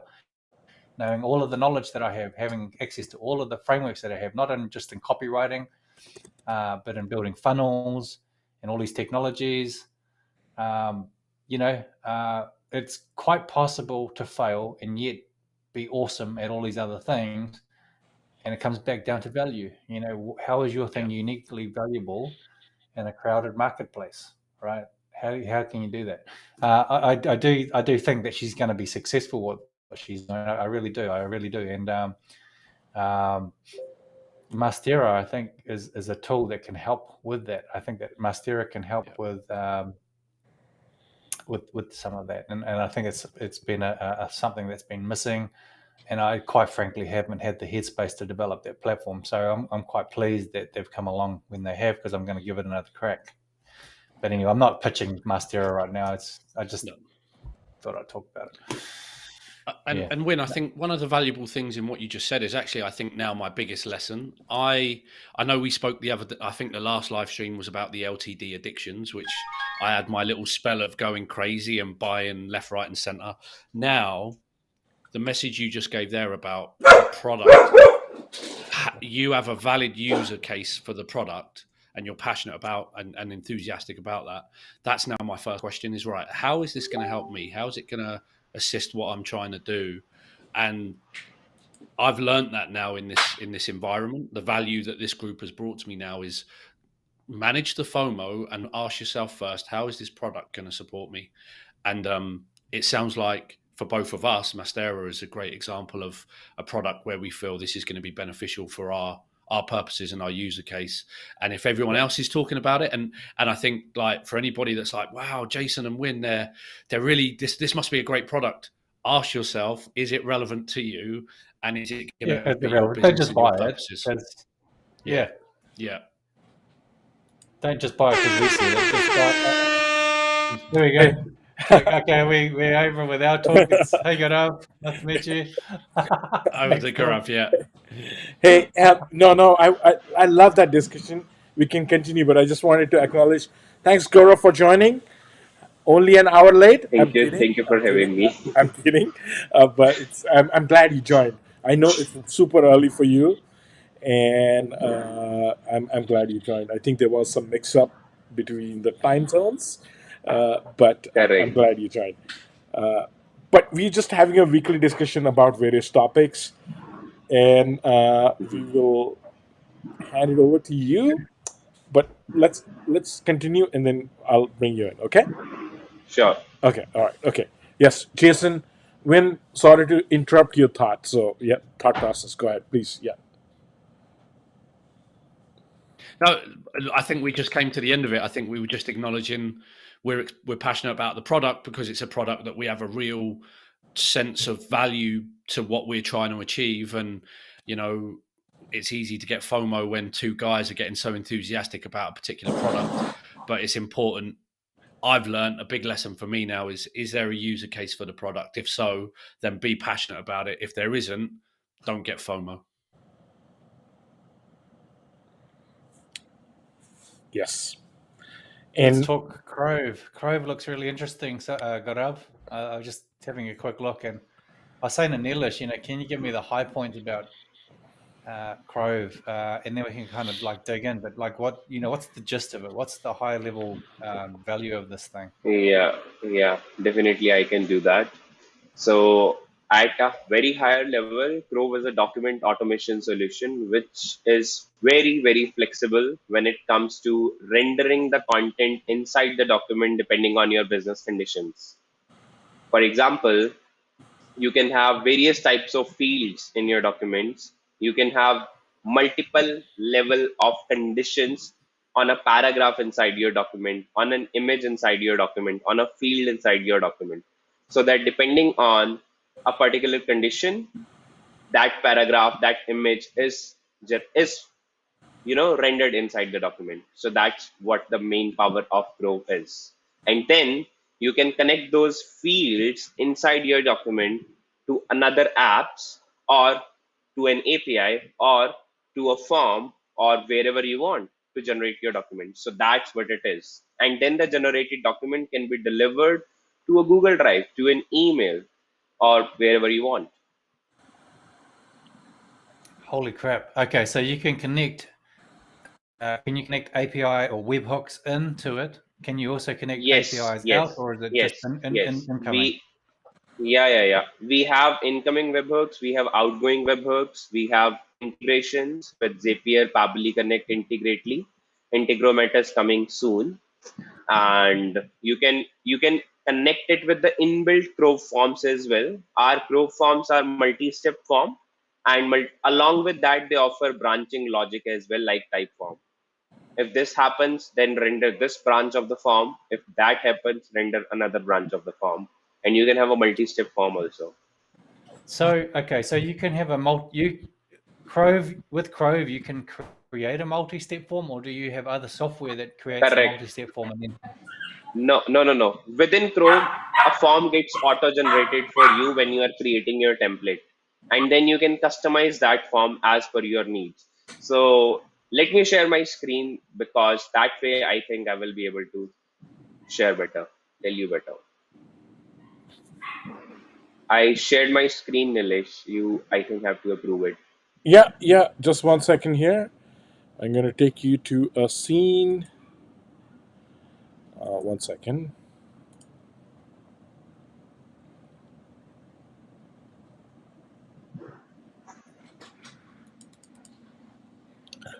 One second. I'm going to go ahead and Sure. get this. Done.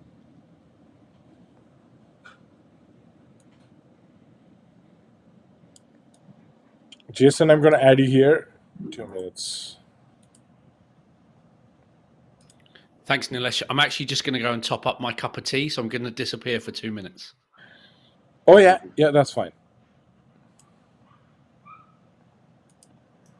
a Okay, I fractal think my version? screen is visible now. Yeah, it is visible. Okay, perfect. So these are some of the templates which are already there in my account. So I am picking up this template and clicking on edit because I want to edit it. It opens up an editor with all the fields. Yellow ones are fields and the gray one is a logical condition, which states if in turn is equal to yes, then this word should appear. Otherwise, this should not appear. Similarly, this gray one is also a condition which states if remote equal to no, then this line should appear. If remote equal to yes, then this statement should appear. Similarly, there are other conditions which I have applied within my document of offer letter so that it becomes very easy just by filling up a form to generate this document, right? So now this is called form builder when you click on go to form. And here in the form, you can have a multi-step form. The first step of the form is, we call every step as a section of the form. So if you want to create more sections, you simply click on the plus button and you get it here. And to edit the name, you simply go here and maybe you can write section 2. You can give a title like this. Okay. So the second thing I was talking about, the branching logic. So for branching logic, if you see, there is a branch which is already made here. I have written if is in turn equal to no, then these questions should appear. Otherwise, these questions should not appear. To check how it works, I would like to go to the preview. First, I would like to show you how it is built. To show you that, I'm going to a new section. I'm clicking on this plus icon, and then I'm clicking on if container. I did that. Now I have got lots of fields, or we can also call them variables. I want to show job profile only if a certain condition is met. And to apply that condition, I will go to this gearbox, and then I will go to the condition, and then I will search for a variable on which I want to add a condition. I want, if my employee is full time, then only job profile should be shown, otherwise it should not be shown. I'm using, these are all the operators which are available to you, and it's a lot. I'm choosing equal to, and then I want if is full time equal to yes, then only it should appear. Okay. So I'm going to the preview. I have saved the document. I'm going to the preview. I'm directly jumping to the second section. Right now, you see there is no form field appearing, right? Now I'm going back and I'm seeing the job profile. I will enter yes here, yes.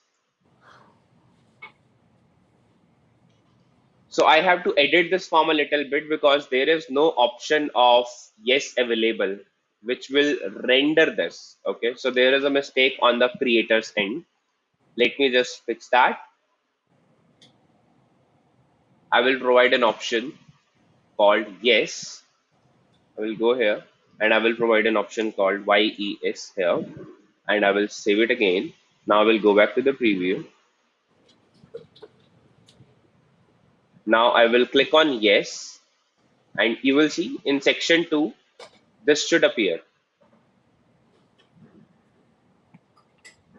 So that's There is nice. a So you can do problem. multi-step forms, yeah? Yes, yes, you can create multi-step forms. I think this is an already made document, so there are multiple conditions already applied. Okay, since multiple conditions are already applied, I haven't checked it which two conditions might be conflicting. So let me, if somebody is interested, then I can show them in a new template as well, right? It will be very easy and quick. So I'm creating 3 variables here. One is name, another is email, and sorry, and then I will create phone. Okay, yeah, let's do this. Phone and email. Now what I want to do is I can have logical condition inside my document as well as in my form. So let's apply it in form first. So you see the form has already been created. I will create a if container, and I want this phone number should appear only when email address is there, only when name is not empty or something like that. Yeah. Or to simplify it, we can create a new variable also, and what we can have is true. Let's say this is the simplest condition is true. Okay. I am applying this condition and writing is true equal to constant, is true is equal to true. Then this phone number should appear. Okay. And to pass the value of is true, I need to do something. So I am putting it here. I'm going to the preview. Then you see right now the fourth field is not visible, but as soon as I put true here, the phone number start is visible. If I remove this, it is not visible. So this is what branching logic is. You can create branches within the form, and you can definitely have a multi-step form. So that's what it is. And then the possibilities are, one is you connect with the form, and another is you have native webhooks and integrations option available here. You have webhooks and integrations like Zapier, Pabbly, Integrately, and Integromat is coming soon. And I'm going back to my templates. This is a webhook icon. You can connect any of your template with a webhook. You click here, you create a new webhook, and you can have multiple webhooks with the template. You paste the name, add the URL, select the event, and then for failure notification, you can have an email. And then there are some advanced settings, like what type of request you want, and if there are any headers or authorization token, you can pass it here as well. Just can I just interject there? Yeah. So with the webhooks that you've just shown us, are those incoming or outgoing? These are outgoing webhooks, and you will see on Monday, which is tomorrow for us. So tomorrow in next 24 hours, you will see the incoming webhooks will be live, because we have fully tested them on our staging server and people were requesting it. Right now, if people want to use, send data, they are either using Zapier, Pabbly, or our API or Integrately. So these are the four options. But from tomorrow, they will be able to use our incoming webhooks as well. And those incoming webhooks will be accessible here only.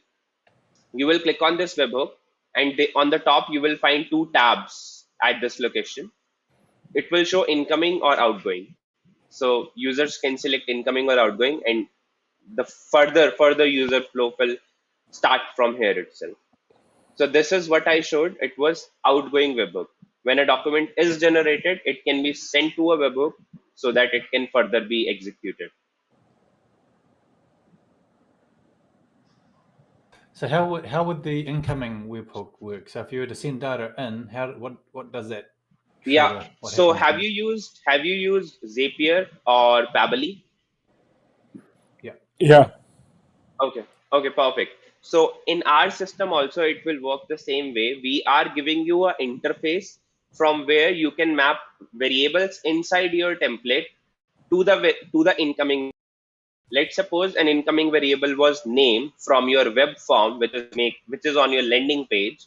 You can connect that variable to the name variable inside your template. So the way you map it in Zapier, the same way you will map it within this interface. Amazing. Yeah.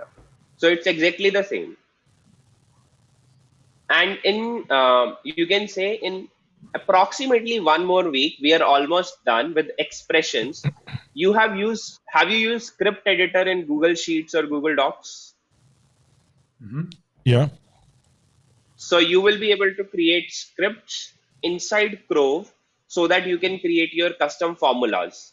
So when you can create your custom formulas, you will be able to use those formulas in order to transform the value of a variable, in order to do very complicated calculation inside the Crove itself.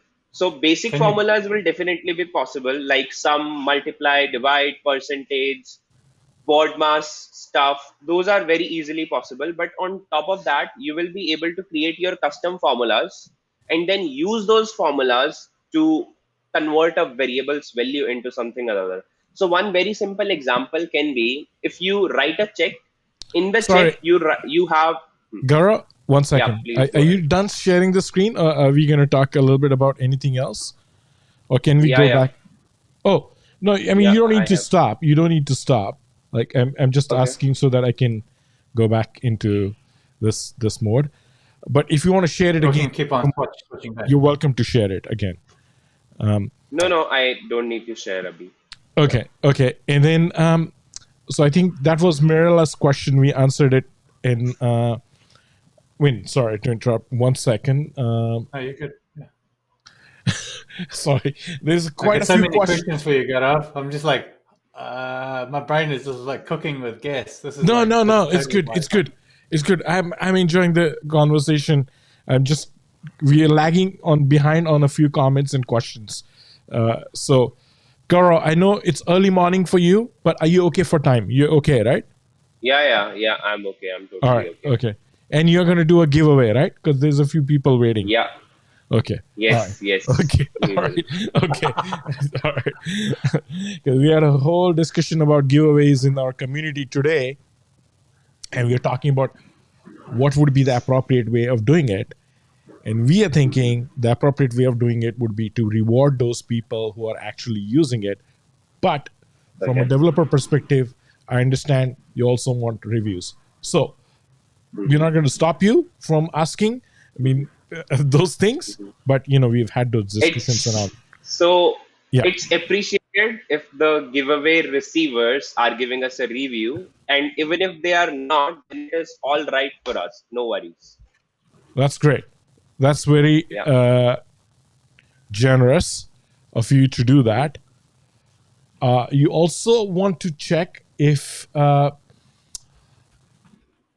there should be a clause, right? Like you also want users to actually use those accounts and not actually sell it off or something like that.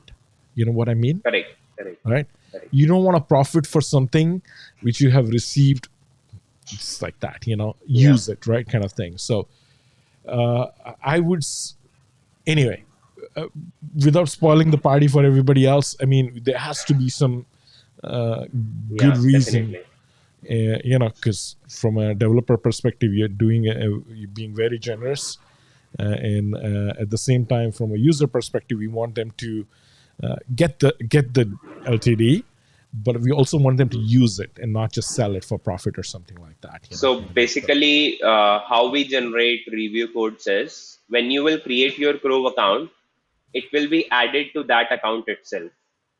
It's not like you can then use it on any other email address out in the world. It will Okay. be, you will be able to use it on a specific email address only Okay. Suddenly if you our are getting a free code. Yeah. viewer count is going to go up now. So I hope it does. So now we can get back into the topic about Grove and talk a little bit more about that. But I appreciate all the comments. I think Mirella made a point. I think Mirella, your question was answered. Can we import info with a webhook from other places and start the automatic process from this data? I think you can, right? What? Yeah. You can import information or any data from any other software or tool into Crove, and Crove will receive that data and generate a document out of it. And then you can further connect that generated document and deliver it somewhere or wherever you are willing to do. Perfect. Can you say that again? Sorry, I misunderstood that. Yeah. I think there's So the question is, can we import the data from another app or a tool in using coming webhooks of Crove and then deliver that document to a third party place, maybe Gmail? So I told, yes, this can be done. You can simply get data using incoming webhooks, document will be generated, and then you can pass that document to Google Drive, Dropbox, Gmail, and wherever you want. Oh, I love it. That's great. Yeah. That's really cool. Very cool. Very nice. You can even send it to Salesforce as well, HubSpot as well, or whatever CRM you are using. Gaurav, what are your thoughts on our last discussion around the whole, proposal kind of app, right? Like with the component around Yeah. Grove. Have you Correct. So given it a we lot of will thought into it? definitely be. Yeah. So in the month of November, we have scheduled a lot of media elements inside Grove templates. Yeah. For example, you will be able to add YouTube URLs, Vimeo URLs within the template, and it will render a video. Right? You will be able to use payment components inside your template, and with payments, you will obviously be getting Stripe because it is very popular out there, and there will be 2 or 3 other payment gateways which you will be able to connect. When you have a payment component within your template, your client who is reading the proposal, if they like the proposal and want to pay it right away, they will be able to make the payment within the document itself, within the proposal itself. So these are the two things which, when done properly, will help us to enter into the proposals space. And the third thing which we are willing to do is, if you look at any proposal making software, in those proposal making software, you can interact with the document itself, right? When you are reading the proposal, while reading the proposal, you can check mark, you can sign it within the proposal itself. But here in Crove, everything is done. Every data is sent either from a form or from a third party app. You cannot interact with the document itself. You interact with the form, or you send data using your external applications.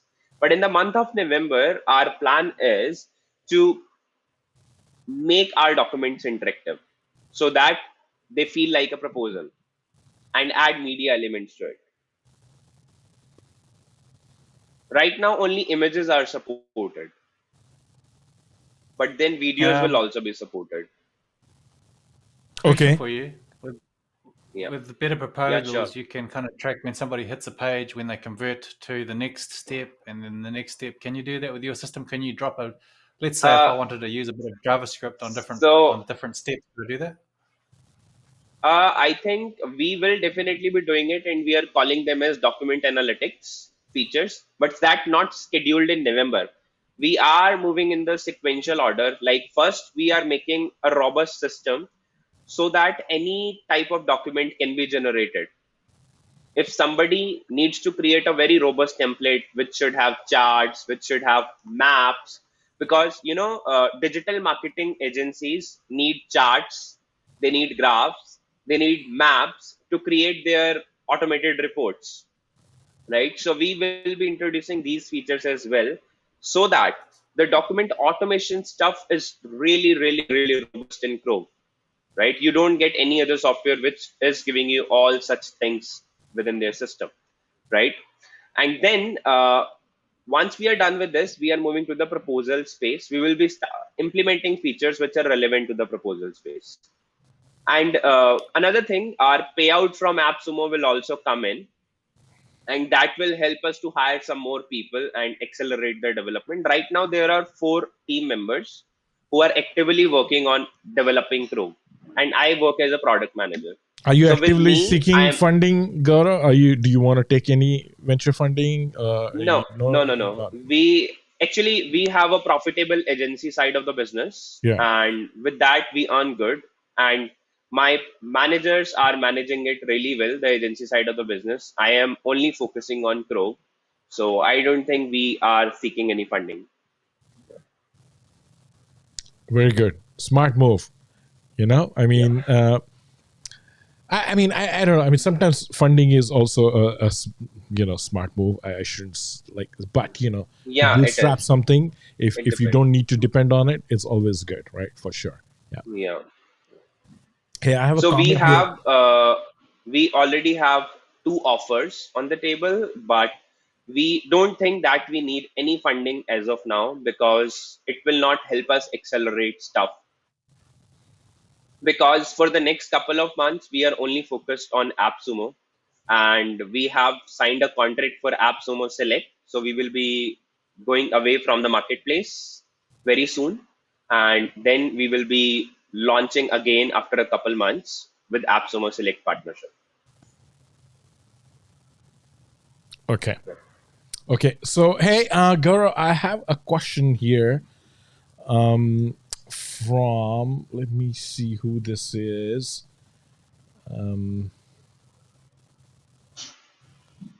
It doesn't show the name. I think, is it Felipe?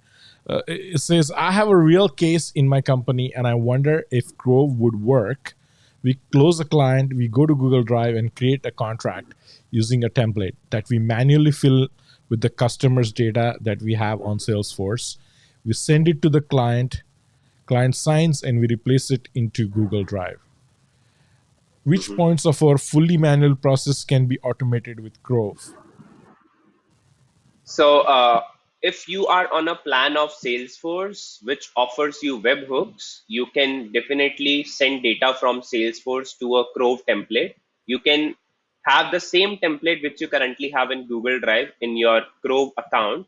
So Salesforce will be sending data to Grove template and will be sending it to your client for signatures. And when the signature is there, when the signature has been done by the client, you can upload it back to the Google Drive. So I think it can be fully automated. Okay. And if you want, your client can himself or herself fill all the details and the document can be generated. You don't even need, if you think that it is possible to not let Salesforce fill the template, you can also let your client fill the template. Yes. And, going back to your point, Gaurav, and back to our discussion, because why this is so relevant in terms of, we were talking about reviews and incentivized reviews, but because there was some post in our community. And one of the things which we talked about was the whole process of, Nilesh, I lost your voice. I lost your voice. Now, Now I can hear. okay, sorry about that. So what I wanted to do around our, like, some of these users is, like, we wanted to build, like, users who are going to actually adopt Grove, for example, right? We want to build a community of users who actually adopt a product, not like, just like, hey, write a review, get the product, and sell it, kind of thing, right? In the Correct. Or buy the product, and then, because such users, yes, maybe they're good to have on the platform, and at some stage a lot of these users would use it, but the real value is coming from users who are willing to adopt that platform right away and start using it and giving you feedback from a developer perspective, right? So Correct. are you willing to, for some of these folks who are there, are you willing to get into a little bit deeper dive with us in the community to get them to adopt Grove and start Yeah, using it a little bit? yeah, I can do that. And me and my team members are dedicated to even helping our customers who contact us on Intercom via Google Meet. We have actually implemented their complete workflows for them, That's great. right? We Yeah, have guided them step by step that, hey, do this, do this, do this, now do this. And within 10 minutes, their workflow is done. that's great. That's good. Fantastic. There's a comment here from Alston. Alston, thanks for joining. And nice joining in late, and was interested in Crow, so thanks for the event. You're welcome, Alston. So there's a comment from Corey saying, so this is good for contracts, and what else? What are some of the different use Contracts, cases? agreements, yeah, contracts, agreements, offer letters, marketing reports, proposals. If you want to auto generate proposals, you have a very fixed and rigid proposal, and you want, depending on a certain condition, a different paragraph in the proposal should be rendered. So for those kind of documents which are repetitive with certain logic, those are all the types of document for which Grove is very good. How many fields can you put into a document? As much as you want. I definitely think at a certain stage after 100 pages, it will start slowing down, like Google Docs start slowing down after you put hundreds of pages, but there is no limit technically to it. And you can integrate this with data that you get from Google Sheets, I think you were saying earlier. Yeah. And in fact, what we have done is, if you want to create an invoice and you want to create some custom formulas inside Google Sheets, so first you send all your data to Google Sheets, add formulas in the Google Sheet, and then send that data to Grove to generate a document.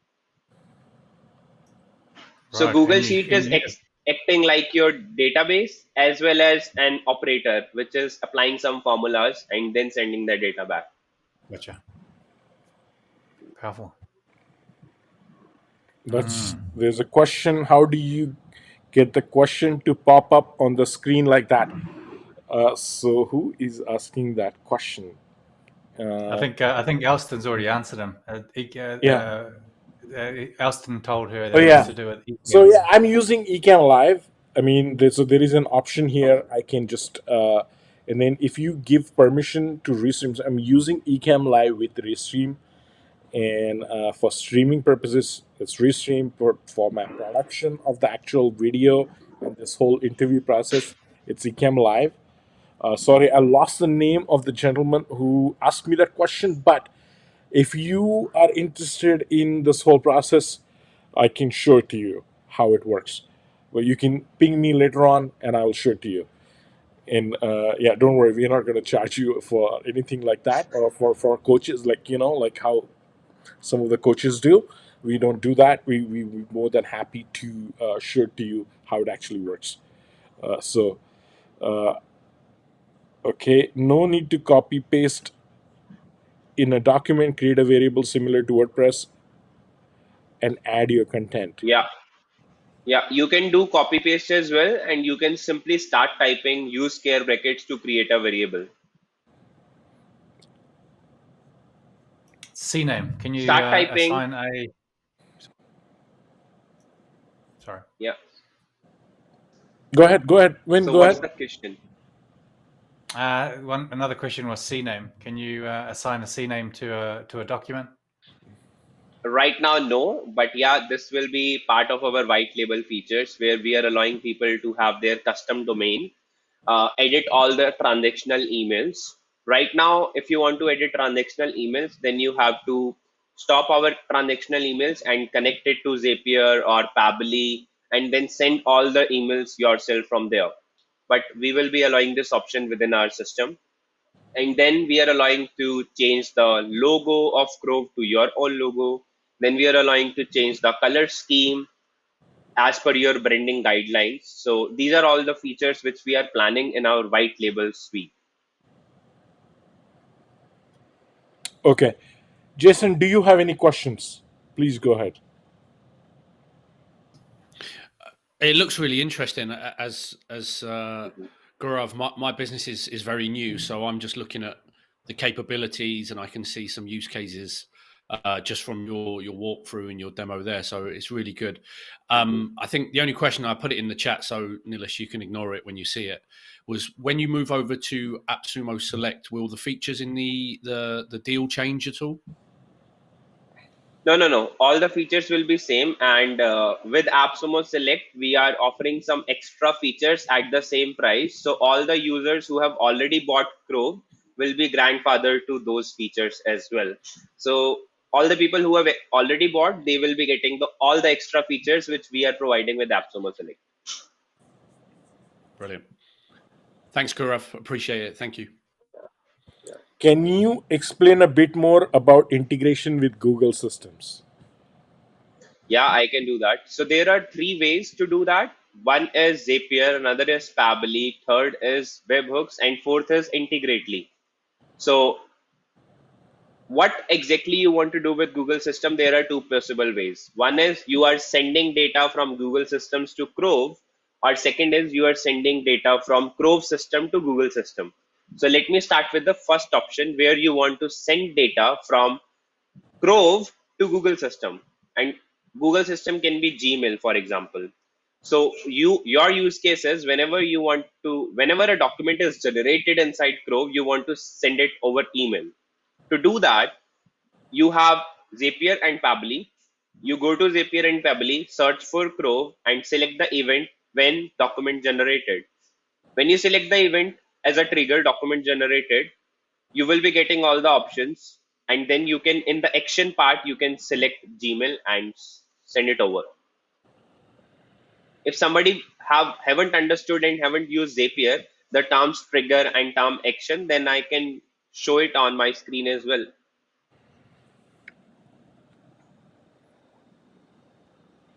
And the second part is, if you want Google form to send data to Crove template, then that is possible with our API as of now. But after 24 hours, it will be possible via our incoming webhooks too. And second, it is possible via Zapier as well.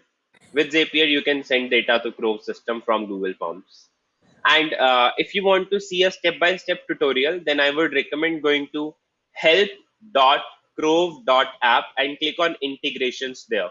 When you click on the integrations category, you will find 5 or 6 tutorials. They are all step-by-step tutorials, and they will tell you how Google Form can be connected with Crove, or how Crove can be connected with Gmail to send emails of generated document. Help.crove.app. Awesome. Okay. Another question for you. Can you embed the Crove forms on another website, on another web page?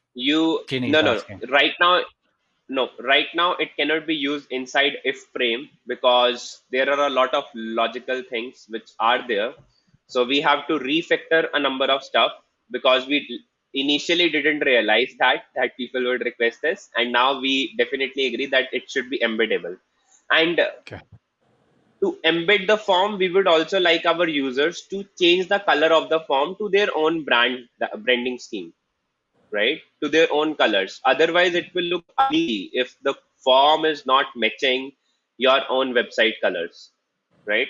So we will be doing these things simultaneously. But right now, the option is you can create your own custom web form on your website using HTML, CSS, and using your own libraries which you use, and then connect that web form to Crove template.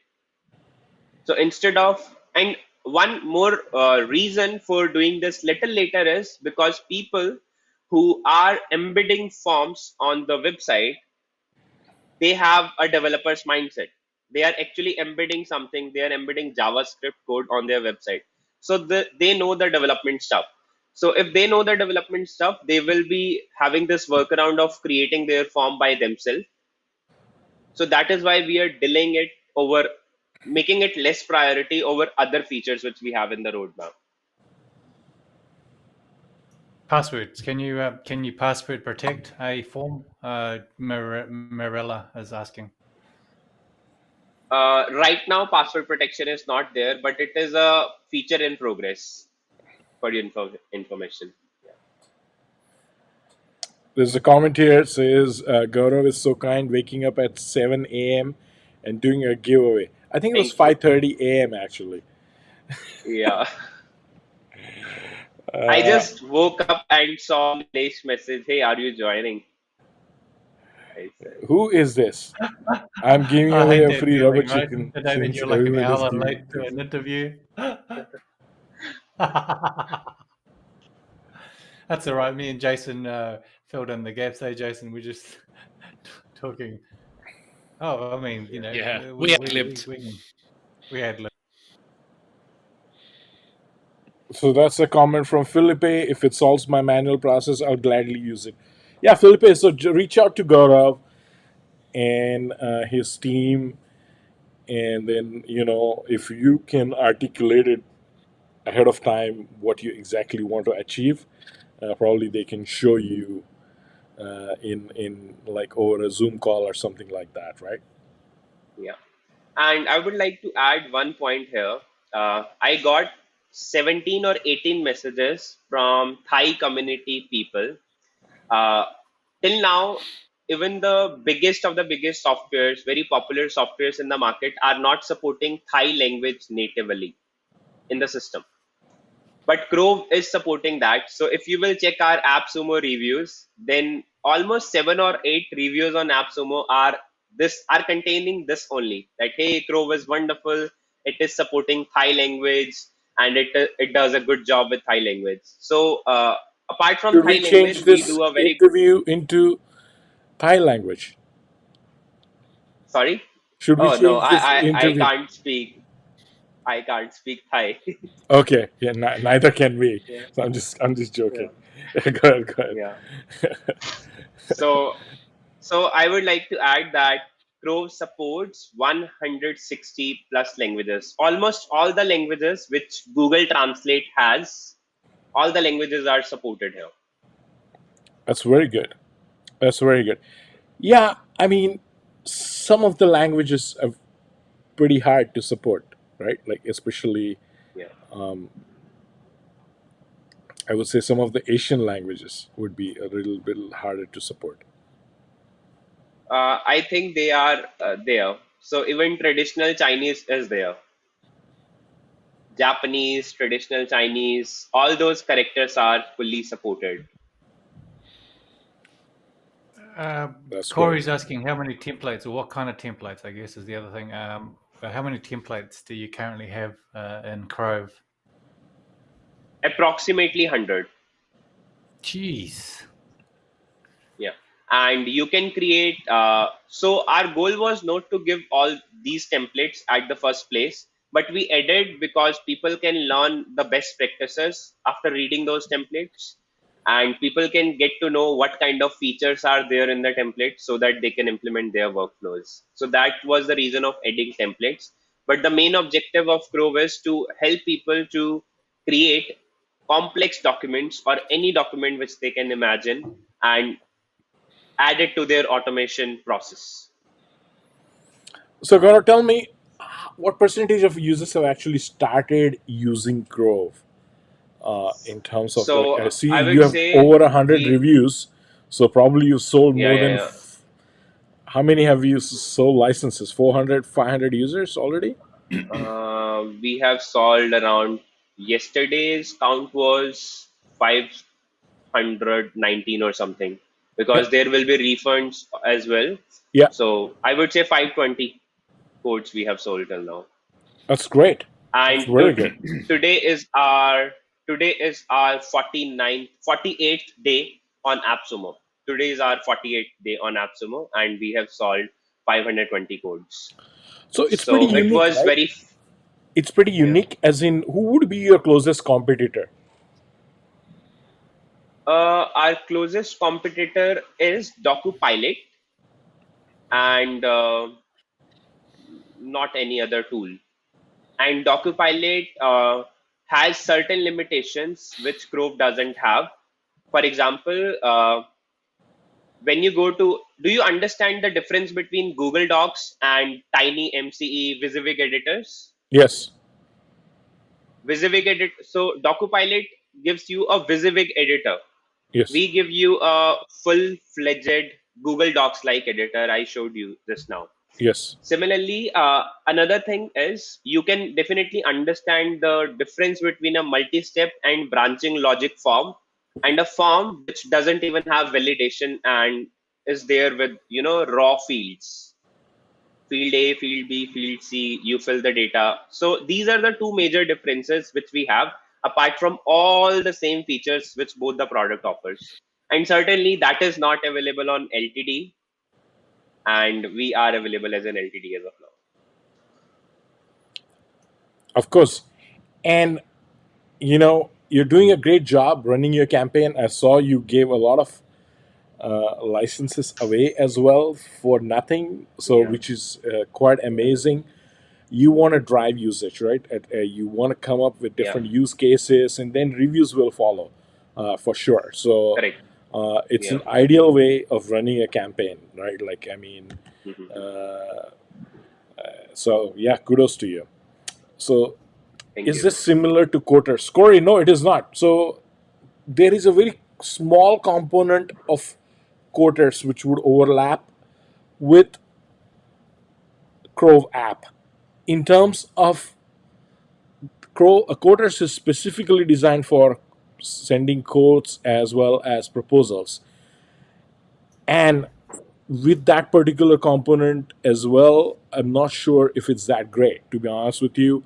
One of my all-time favorite proposal apps is Quiller, which I've shared with a few in the community. I've shared it with Gaurav. We have jumped on a call and seen what Quiller can do.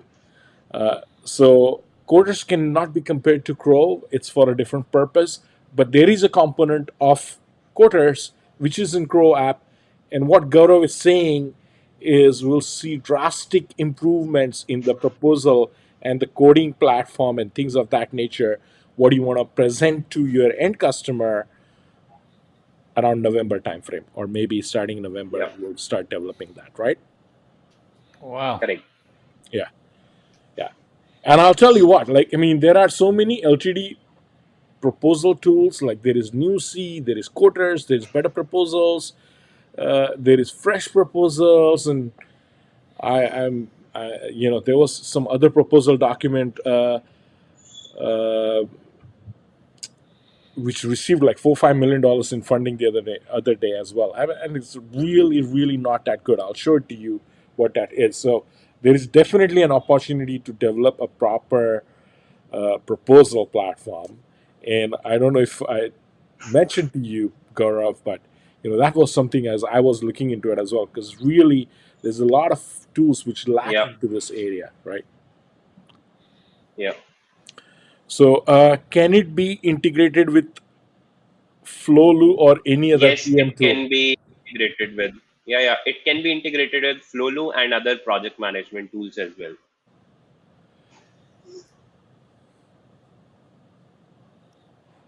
Okay, so there is a comment there, not really coders, but a better version with more flexibility on the back end. Yes, the possibilities are Yeah, Grove vast. does have a lot of flexibility. Yeah, that's true. How long before you High can add? Gory. Sorry. How long before you can add analytics to this? Because I'm seeing an opportunity to use it as a lead generation tool. So but in order for it to do that, Uh, I'd need to be able to.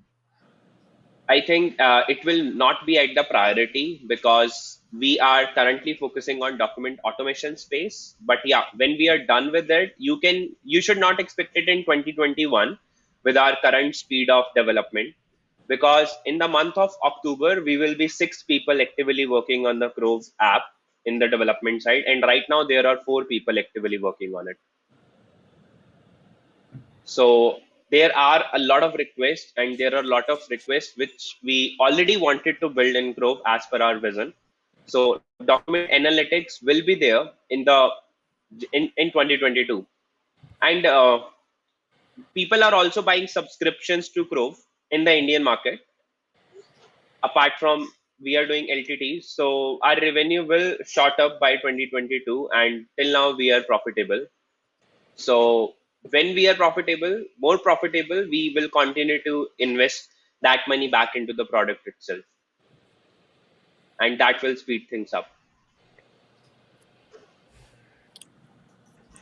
What are the channels you're marketing in India, like other than AppSumo? In India, we are doing strategic partnerships, and we are connecting with other apps which run locally, and they get commission like AppSumo when they sell our product. So in India, we are running subscriptions, and Indian plans are not visible on our website. Okay.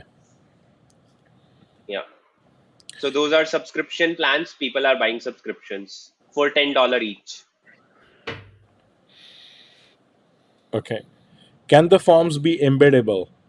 Um, Right now, Jenny no, Jones. but you can connect a landing page form to Grove to send data. You can create your own form, send data from that form to Grove, but the form is not embeddable as of now. Thanks, Jenny, for that question and all the comments this evening. Uh, if the Crove team can pull this off, whatever they are planning, this can be a very powerful tool. Yes, Aditya, I think that's a Which, very valid comment. Uh,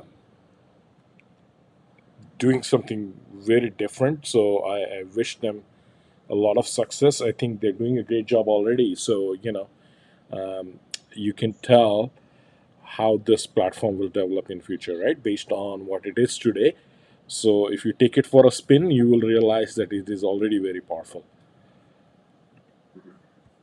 Can we add password protection? I think you answered that. Where can I find the roadmap? Hey, it's on Trello. I'm sharing the link on Facebook comment.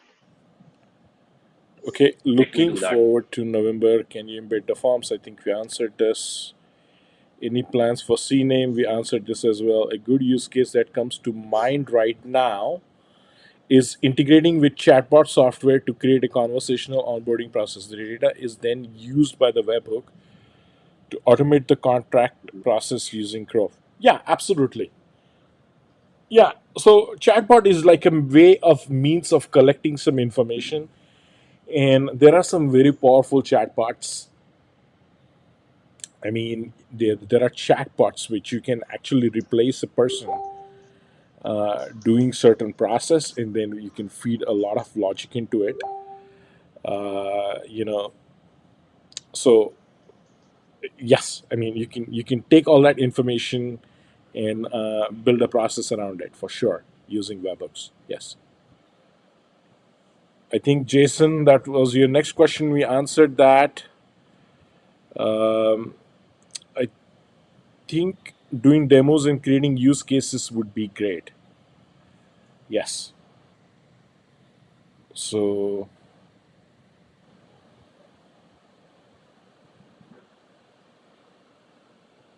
oh, that was Kanisha Harper who asked about the screen. Yeah, Kanisha, I can help you with if you're looking at Ecamm, go to Ecamm community and check it out. It's really good. But if you have some quick questions, I am more than happy to help you out. I could see a possibility where it could be used to construct the body of a web page dynamically and connect to another recent WP plugin that dynamically creates headers and footers with webhooks.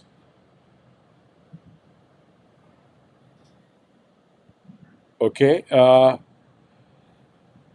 What exactly you are putting in the body of the web page, that matters. If the body of the web page is a document, then definitely Grove can help in that.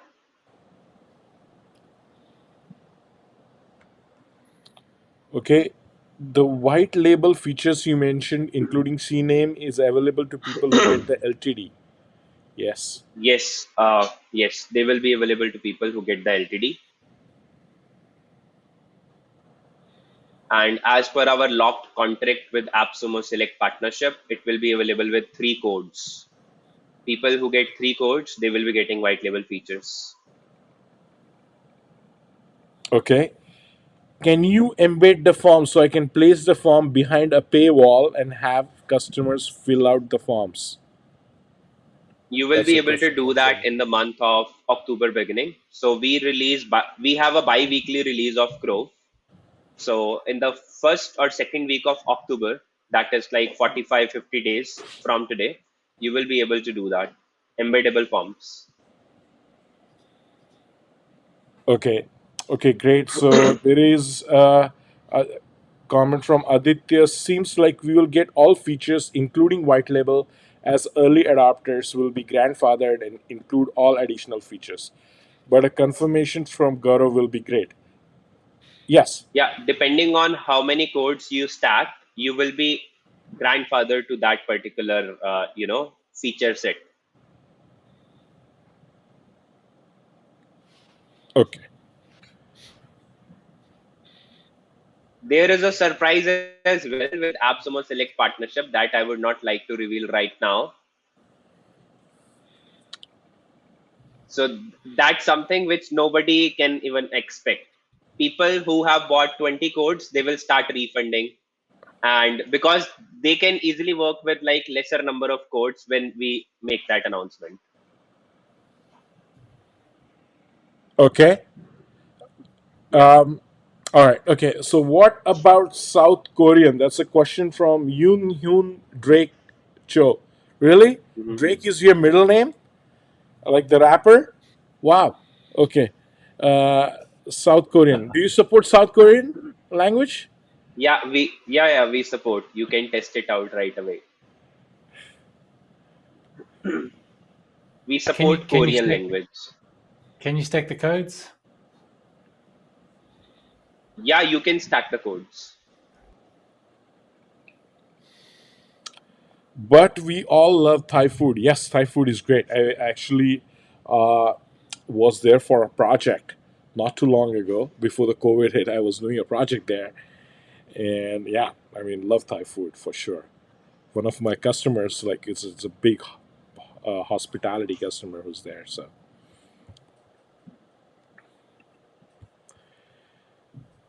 yes, that is great. Okay. Hey, Lyle, good evening. Hope you're doing well.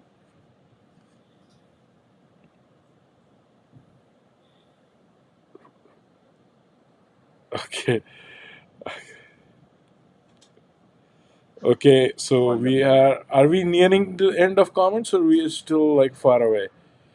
Where does the name Grove come from? So we were looking for a 5 character name and we wanted something which is associated with love. and we came out with Grove after searching for a lot of similar keywords. Yes. Jason, when you're okay, right, for time? I know we've been like We Yep. past. have written a complete blog on how we came up with Grove. It was written on Friday, so we are going to publish it. The whole story, how we came up with Grove, and Okay. how this name Grove come up. Yeah, you know. Okay, great. Kanisha, thanks for that comment and question. So, I love the honesty, not over promising a roadmap. Yes, certainly, Philip. I Thank think you. that's a good thing. We love honest founders, and that's Question for important. you: is your technology stack what's the tech built on, and does that allow you So to iterate quickly? yeah. So it allows us to iterate very quickly. Right now we are on backend as Django and front end in React, but we have developed our technical architecture in a manner. So if we want to change the backend from Django to Node to any other framework, we will be able to do it, because we have not coded our product in a manner so that it is framework dependent. Almost all the stuff which we have created is from our own code, written from scratch. No frameworks, no libraries, nothing like that. So we have developed it in a manner so that it is easily replaceable. Perfect. And hosting, you on Amazon, Google, or something AWS, else? AWS. AWS, Amazon, AWS. I thought it'd be a worthwhile question to ask. There was a pretty notable app that launched last year, got a ton of users, ended up Okay, really slow, and then to the point that it was unusable, and they spent okay, about 4 months migrating to AWS, and okay. No, it no, it's been a pretty bad experience, I think, for you users. got it.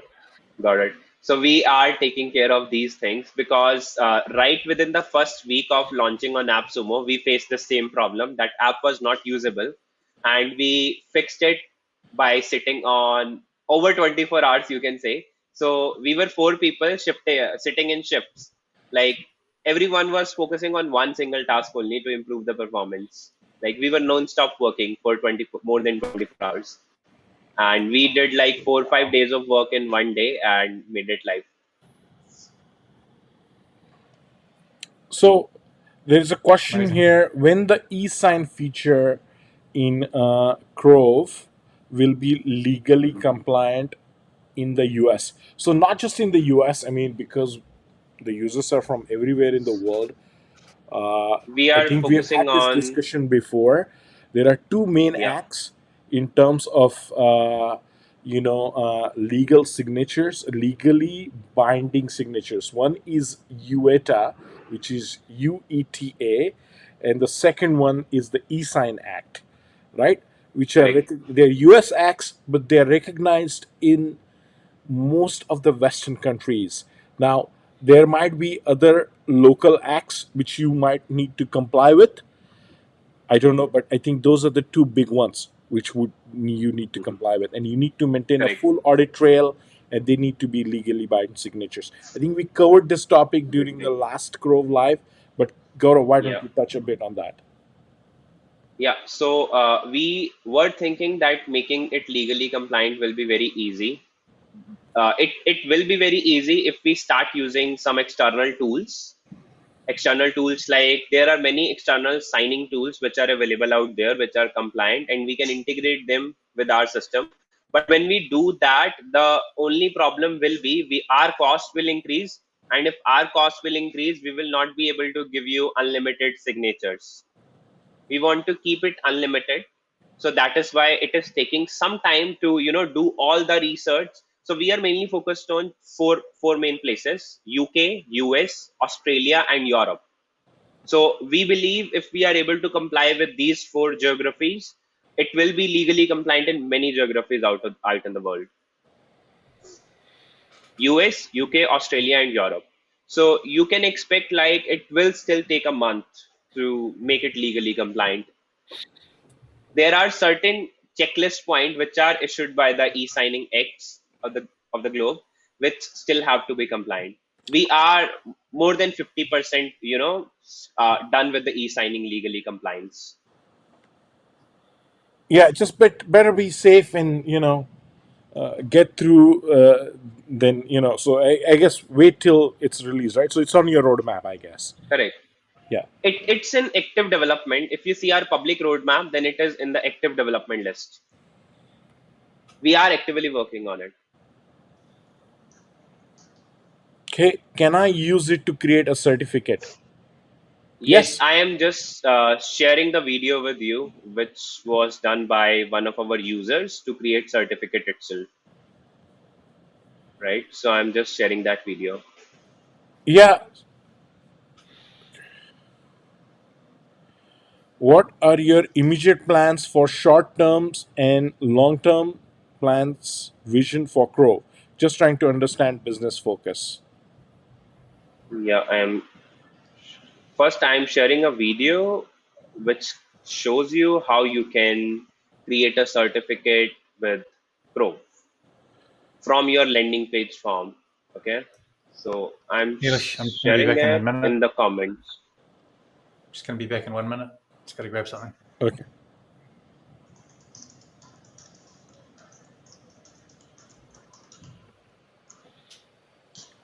So I have posted in the comments how to create certificate from Chrome. So now the question was where we are focused in the business sense. So our business focus is currently on document automation space, as I mentioned earlier as well. We want to be the best platform out there which does very complicated documents within their system. We don't want to limit our users. They can use nested if else conditions. They should be able to use loops within the system. They should be able to insert graphs and charts within the system. They should be able to embed videos and as well as media files, other type of media files. They should be able to put in, more complicated stuff which is actually out there, like you can install Google Maps within the Chrome templates. So that's where we are heading. Any type of repetitive document, that's the main priority we want to automate. Okay, Alston, thanks for that question. I hope that answers it. If anything follow up, just please let us know in the comments. Yoon Hyun Drake Joe is saying Canada, please. So, hey, you based in Canada too? So are we. Yeah. Yeah. It's always good to see a fellow Canadian. There we go. Uh, can elaborate more about stacking codes. That's Keith Bryan. So You. Hey, Keith. Yes. right now, if you go to the marketplace deal, every code you can stack up to 20 codes. And when you stack one code, you get 1000 credits. When you stack two codes, you get 2000 credits. And with each subsequent code, you will get additional 1000 credits. But when we are live on AppSumo Select, as a AppSumo Select deal, after 2 months, then in that case our stacking instructions will be different, and that is a surprise for our already existing users, and we would not like to reveal it right away. There are certain interesting things which we will be giving away on the same price.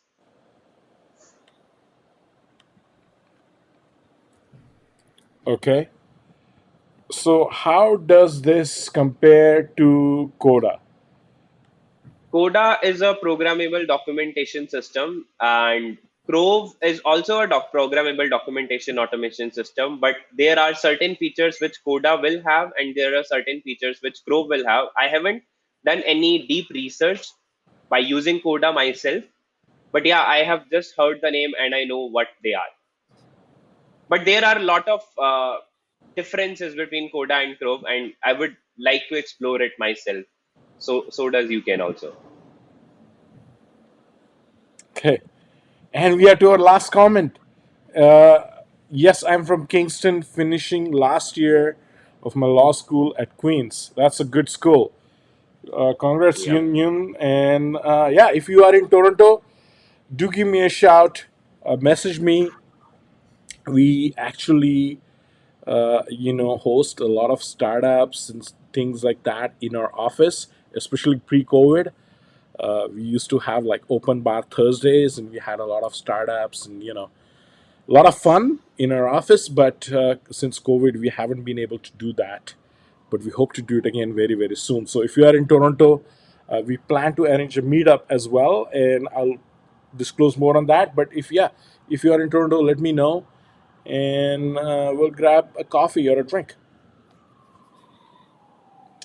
Okay. So yeah, anytime, just message me, Yun Hyun. So it'd be great to see you. We can do a live stream together. All right. So yes. So Gaurav, you took a lot of questions. Let's talk a little bit about giveaways till more questions show up, and then close it off. Yeah. How's that?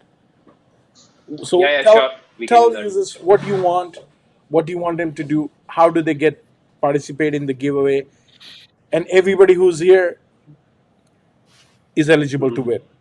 It gets it right Yeah. as long as they do that There criteria. are, yeah, correct, correct, Yes. correct. Okay. So first condition is they should be live on this webinar, and I can see there are 21 people watching this live.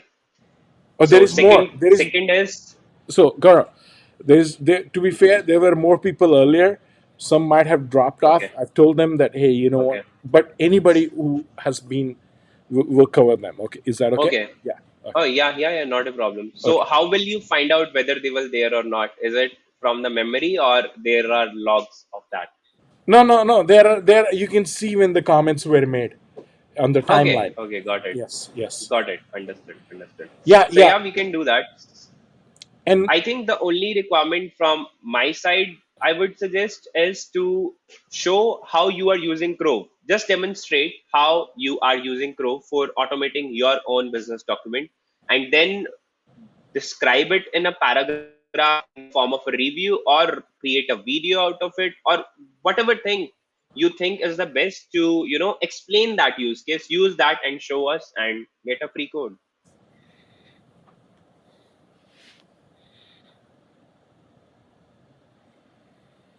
In any manner, whatever Where you are should they post automating, it? just explain that. Yeah. Should they post it? They Do you can think they post should post it? they can post it they can post it at three places. One is the Facebook comments itself, of the same Facebook live. Then they can put, if there is a video, they can put it out on YouTube and share the link.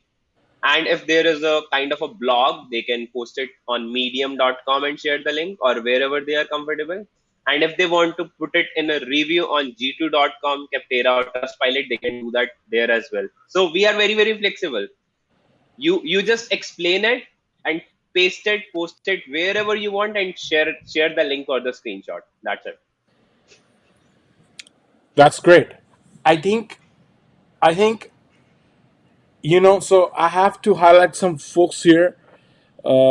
In especially Gaurav. So the people who use it, right? Like you wanna do something as an add-on. So yes, they fill out these criteria. Everybody qualifies.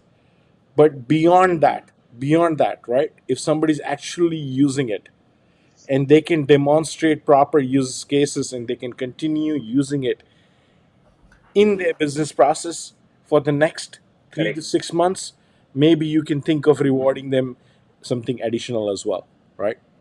Yeah, we can do that. Yep. So they need to like something like where they can add some valuable feedback on your board and it can be upvoted by 30 people Correct. or something like that, so that the Yeah, idea is that really will be great. good and the community Hmm. likes it, and then they get something in return, right? And your product gets better. So, Yep.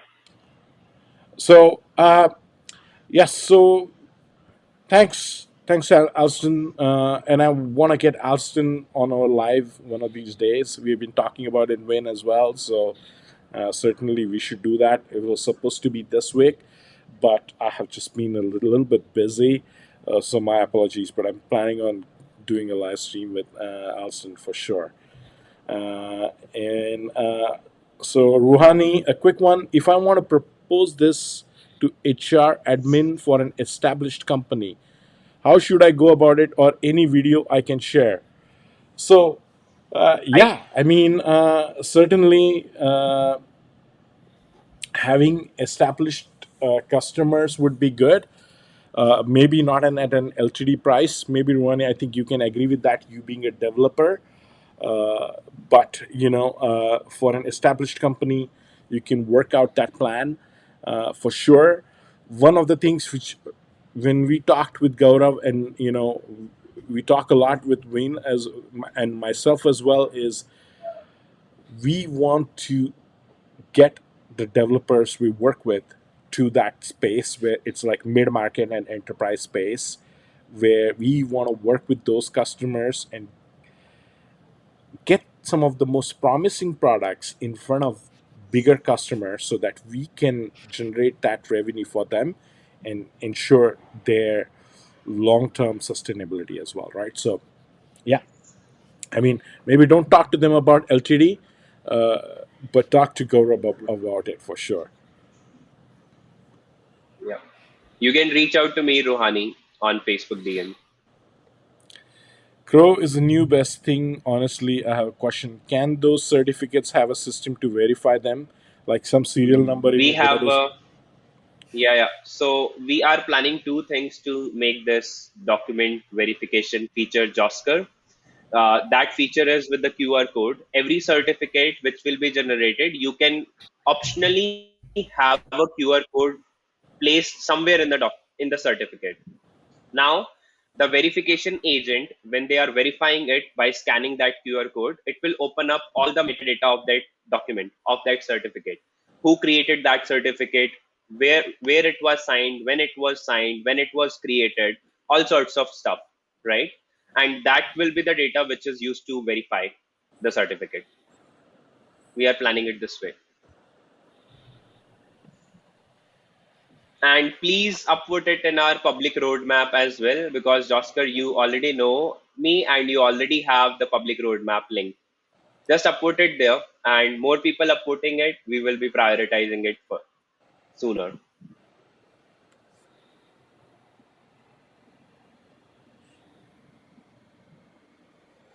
Okay, so Win was a great warm up act. Yeah, thanks for that, Jason. Uh, that's a comment from Mirella. I have to go now, guys. Midnight here and been here since the beginning. Thank you for the webinar. Mirella, thanks for sticking around. Sleep well and enjoy your rest of the weekend and Sunday. So I always like your post in terms of your comments, and we definitely appreciate your engagement. So Ru- Rohan is saying, sure thing, Gaurav, and thanks, plus Saastribe team. Thanks, Ronnie. And then, Yeah. when is the agency plan white label coming? With that, all the codes will be selling fast. Uh, I would not like to comment on the actual date because there are certain other features which are on priority and we are actively working on it. Because when there is a delay, a week of delay in those features, it will certainly push back those features, right? So right now it will not be the right thing, but I'm sure it is not coming in next 2 months. Yes. Okay, so how many codes to get the white label plan? I think that answered, right? Like, it's not Three there right now. codes, three codes. Oh, Three codes, white label and when we are agency is live not with there. the Sorry. AppSumo Select, yeah. Right now on the marketplace, no, but yes, when we are live on the AppSumo Select deal page, that then you will get it on three codes. Hoseka is saying, super session, guys. I loved the last 5 minutes. Hoseka, there is a test tomorrow regarding the session, so you better watch the whole session because I'll ask you random questions and you need to be able to answer them to qualify. Just letting you know that, okay? So just make sure you subscribe to our YouTube channel and watch this whole video like for all of Sunday to qualify, right? So, yeah. All right. Will the price increase? Uh, is there a No, price no, it increase will coming? stay the same. Okay. It will stay the same. And in fact, technically the price will be lowered down because you will be getting more for the same price. Okay. Hey, Gaurav, you know what I missed? Like, I really wanted to mention you 'cause this was going to be our like Bruce and LTD session. We do it every Saturday. And of course, you're welcome to join anytime you want and let us know in advance so we don't schedule somebody else. Okay. But we Okay. all are drinking something. So are you drinking? Do you have chai? Are you drinking tea? This. No, I was drinking my protein shake and I'm done with it. Oh yeah. Okay. All right. Okay. I forgot to get you the memo. It's too early to drink beer for Okay. you, but maybe. Yeah. So there is. I'm like having FOMO. Haha. Should I get Grove now or wait for AppSumo Select? Ben. There will be no difference at all. Yeah. There will be no difference at all. If you buy it right away, it's the same price. If you buy it later, then you will be able to buy it after a couple of months. Does Like two Noah months make more, more you will be able money to buy it. when you buy it now, or does Noah make more money when Ben buys later? Uh, Noah makes more money when you buy it later. Right Oh, now, if you buy, yeah. you make So more money. AppSumo works Ben, like, yeah. you got the answer. Buy it now. Well, nothing wrong with Noah making money. I have a lot of respect Yeah. for him for sure. Yeah. Okay. So, uh, so anyway, who do we have? Okay. So can I buy codes now and redeem later to white label? Yes, you will be able to redeem your codes 60 days from the date of purchase. Did I hear white label in three codes or is it one code? Yes, three codes. So Jason, Three thank you for. codes. Jason is our new Crow expert. So any questions, direct them to Jason as well. Jason, what do you I'm think of very the interested. whole? Do you think you can use Crow in one of? I mean, honest answer is fine. No, yes. What do you Yeah. think? Is there something? How would like a professional soccer coach for soccer coaches, right? You're a professional coach for professional coaches, I would say, right? How Yeah. would you Yeah. use it in your workflow? Like, what do you? How do Does you? this qualify as me submitting my user case on video? Does this qualify, or do I still Yeah, need to add the yeah. text? One step Yeah, less for yeah. you. One step less Yeah. for you. Yes. Thanks, Gurav. I appreciate that I can just say it on camera. The certificate thing is very appealing for me. I'm gonna go and watch the video you shared, Gurav, when we finish this live. So Mhm. um, that's definitely something that I'm really interested in with my my live courses. Sorry, my online courses, and really just I'm intrigued to know how other people are using it from their user cases, how it can incorporate with what I do. Um, I think we're going to be looking at a lot of kind of agreements with users of different products that I've got planned. So Mhm. I definitely want to kind of interact with the Crove community to hear how other people are using it. Gurav, I say this statement in every live I do. I'm at the beginning of my journey with my company, so I'm in a real big learning space. So to understand how other Mhm. people would be using this as well is going to be really beneficial for me. But definitely already the Mhm. certificate side of things and the fact that you've got that QR code on there, so it gives that Yeah. authentic.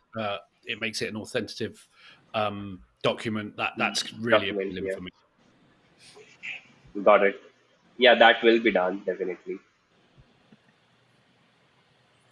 So what Jason told us is he is planning to use it for certificates and agreements, right? Yeah. Yeah. Very cool. Thank you, Jason, for sharing that. How can Jason look so sharp at 3 a.m. in the UK? Lol, I would be dead tired. Because he is in the Canadian part of UK. He is in Alberta. Yeah. And Queen is still head Yeah. of the state. So, it's okay. Yeah. Gaurav, I just want to say as well that I've really appreciated you coming on tonight, and I found that your transparency and your clarity around what you're doing, how you're doing it, what you're prioritizing, I think it's been really refreshing. So I just want to obviously say thanks very much as well. I know there's been some comments similar in the chat there, but I think you've Thank been you, really Jason. candid with what you're doing and how you're doing it and the plan. So thank you very much for that. Thank you, Jason. So nice use case, 100 free LTD codes for Jason Blake. There you go. All right, okay. All right. So thank you, Alison. That's very generous. But once you have your own SaaS, you can give Jason 100 codes for sure. He won't stop you. Yeah, I'm going to use Crove to create an agreement that I will get 100 of his LTD licenses in the future for his own SaaS. Yes. Yes. Yes. Okay. I think we are 3 hours and 15 minutes into the live stream.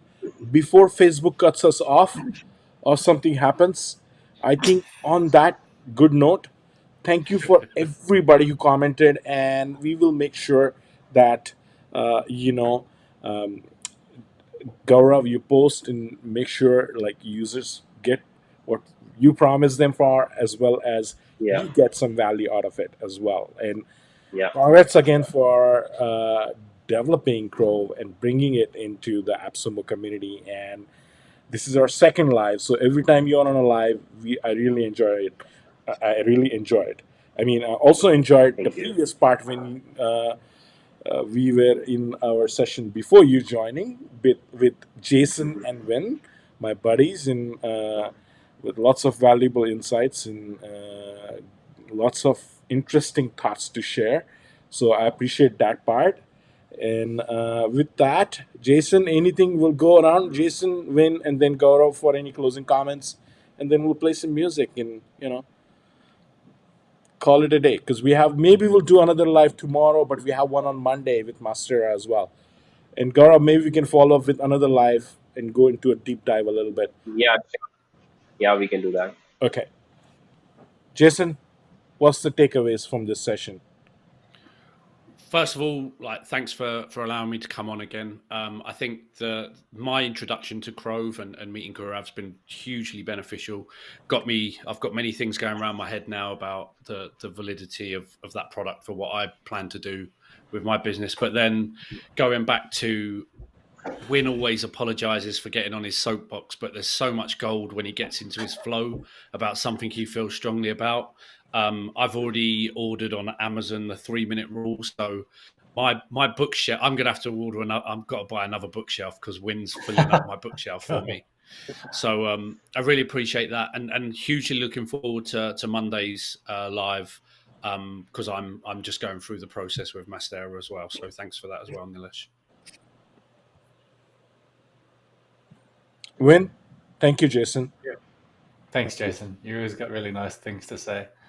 Yes, very nice. I mean, Jason is like the most humble Very gracious guy, Yeah. and very gracious and extremely talented, So yes, Win. Yeah. I'm actually pleasantly surprised by Crove. I haven't actually checked it out yet, but just by what you've kind of said today, Gaurav, I'm kind of getting sold already. So I'm going to have to go get me a license or two to play around with. I'm hanging out for those lead generation features, but in the meantime, I think I'll be using it as a proposal. Using it as a proposal tool and maybe as a reporting tool to put together dynamic reports with data. Yeah. So I'm already seeing the use cases. So thanks for that. And Will you do a video on it, Win? yeah, no, I will. I definitely will. Yeah. Okay, that's good. That's great. Thank you. Thanks a lot, man. Always a pleasure. Gaurav, any other closing comments, and then we can dance this. So I would baby like to off say, and call it a night. Yeah. thank you for having me. And whenever I join it with Nilesh, it was always wonderful. And today I got to know two more people as well, Jason and Vine. Nice to meet you too as well. And thank you everyone who commented. And I would be giving up giveaways very generously, and I will be putting up a post in the group. And whosoever follows the instructions in the post, they will be able to be eligible for the giveaway which we are giving away. Okay, with that.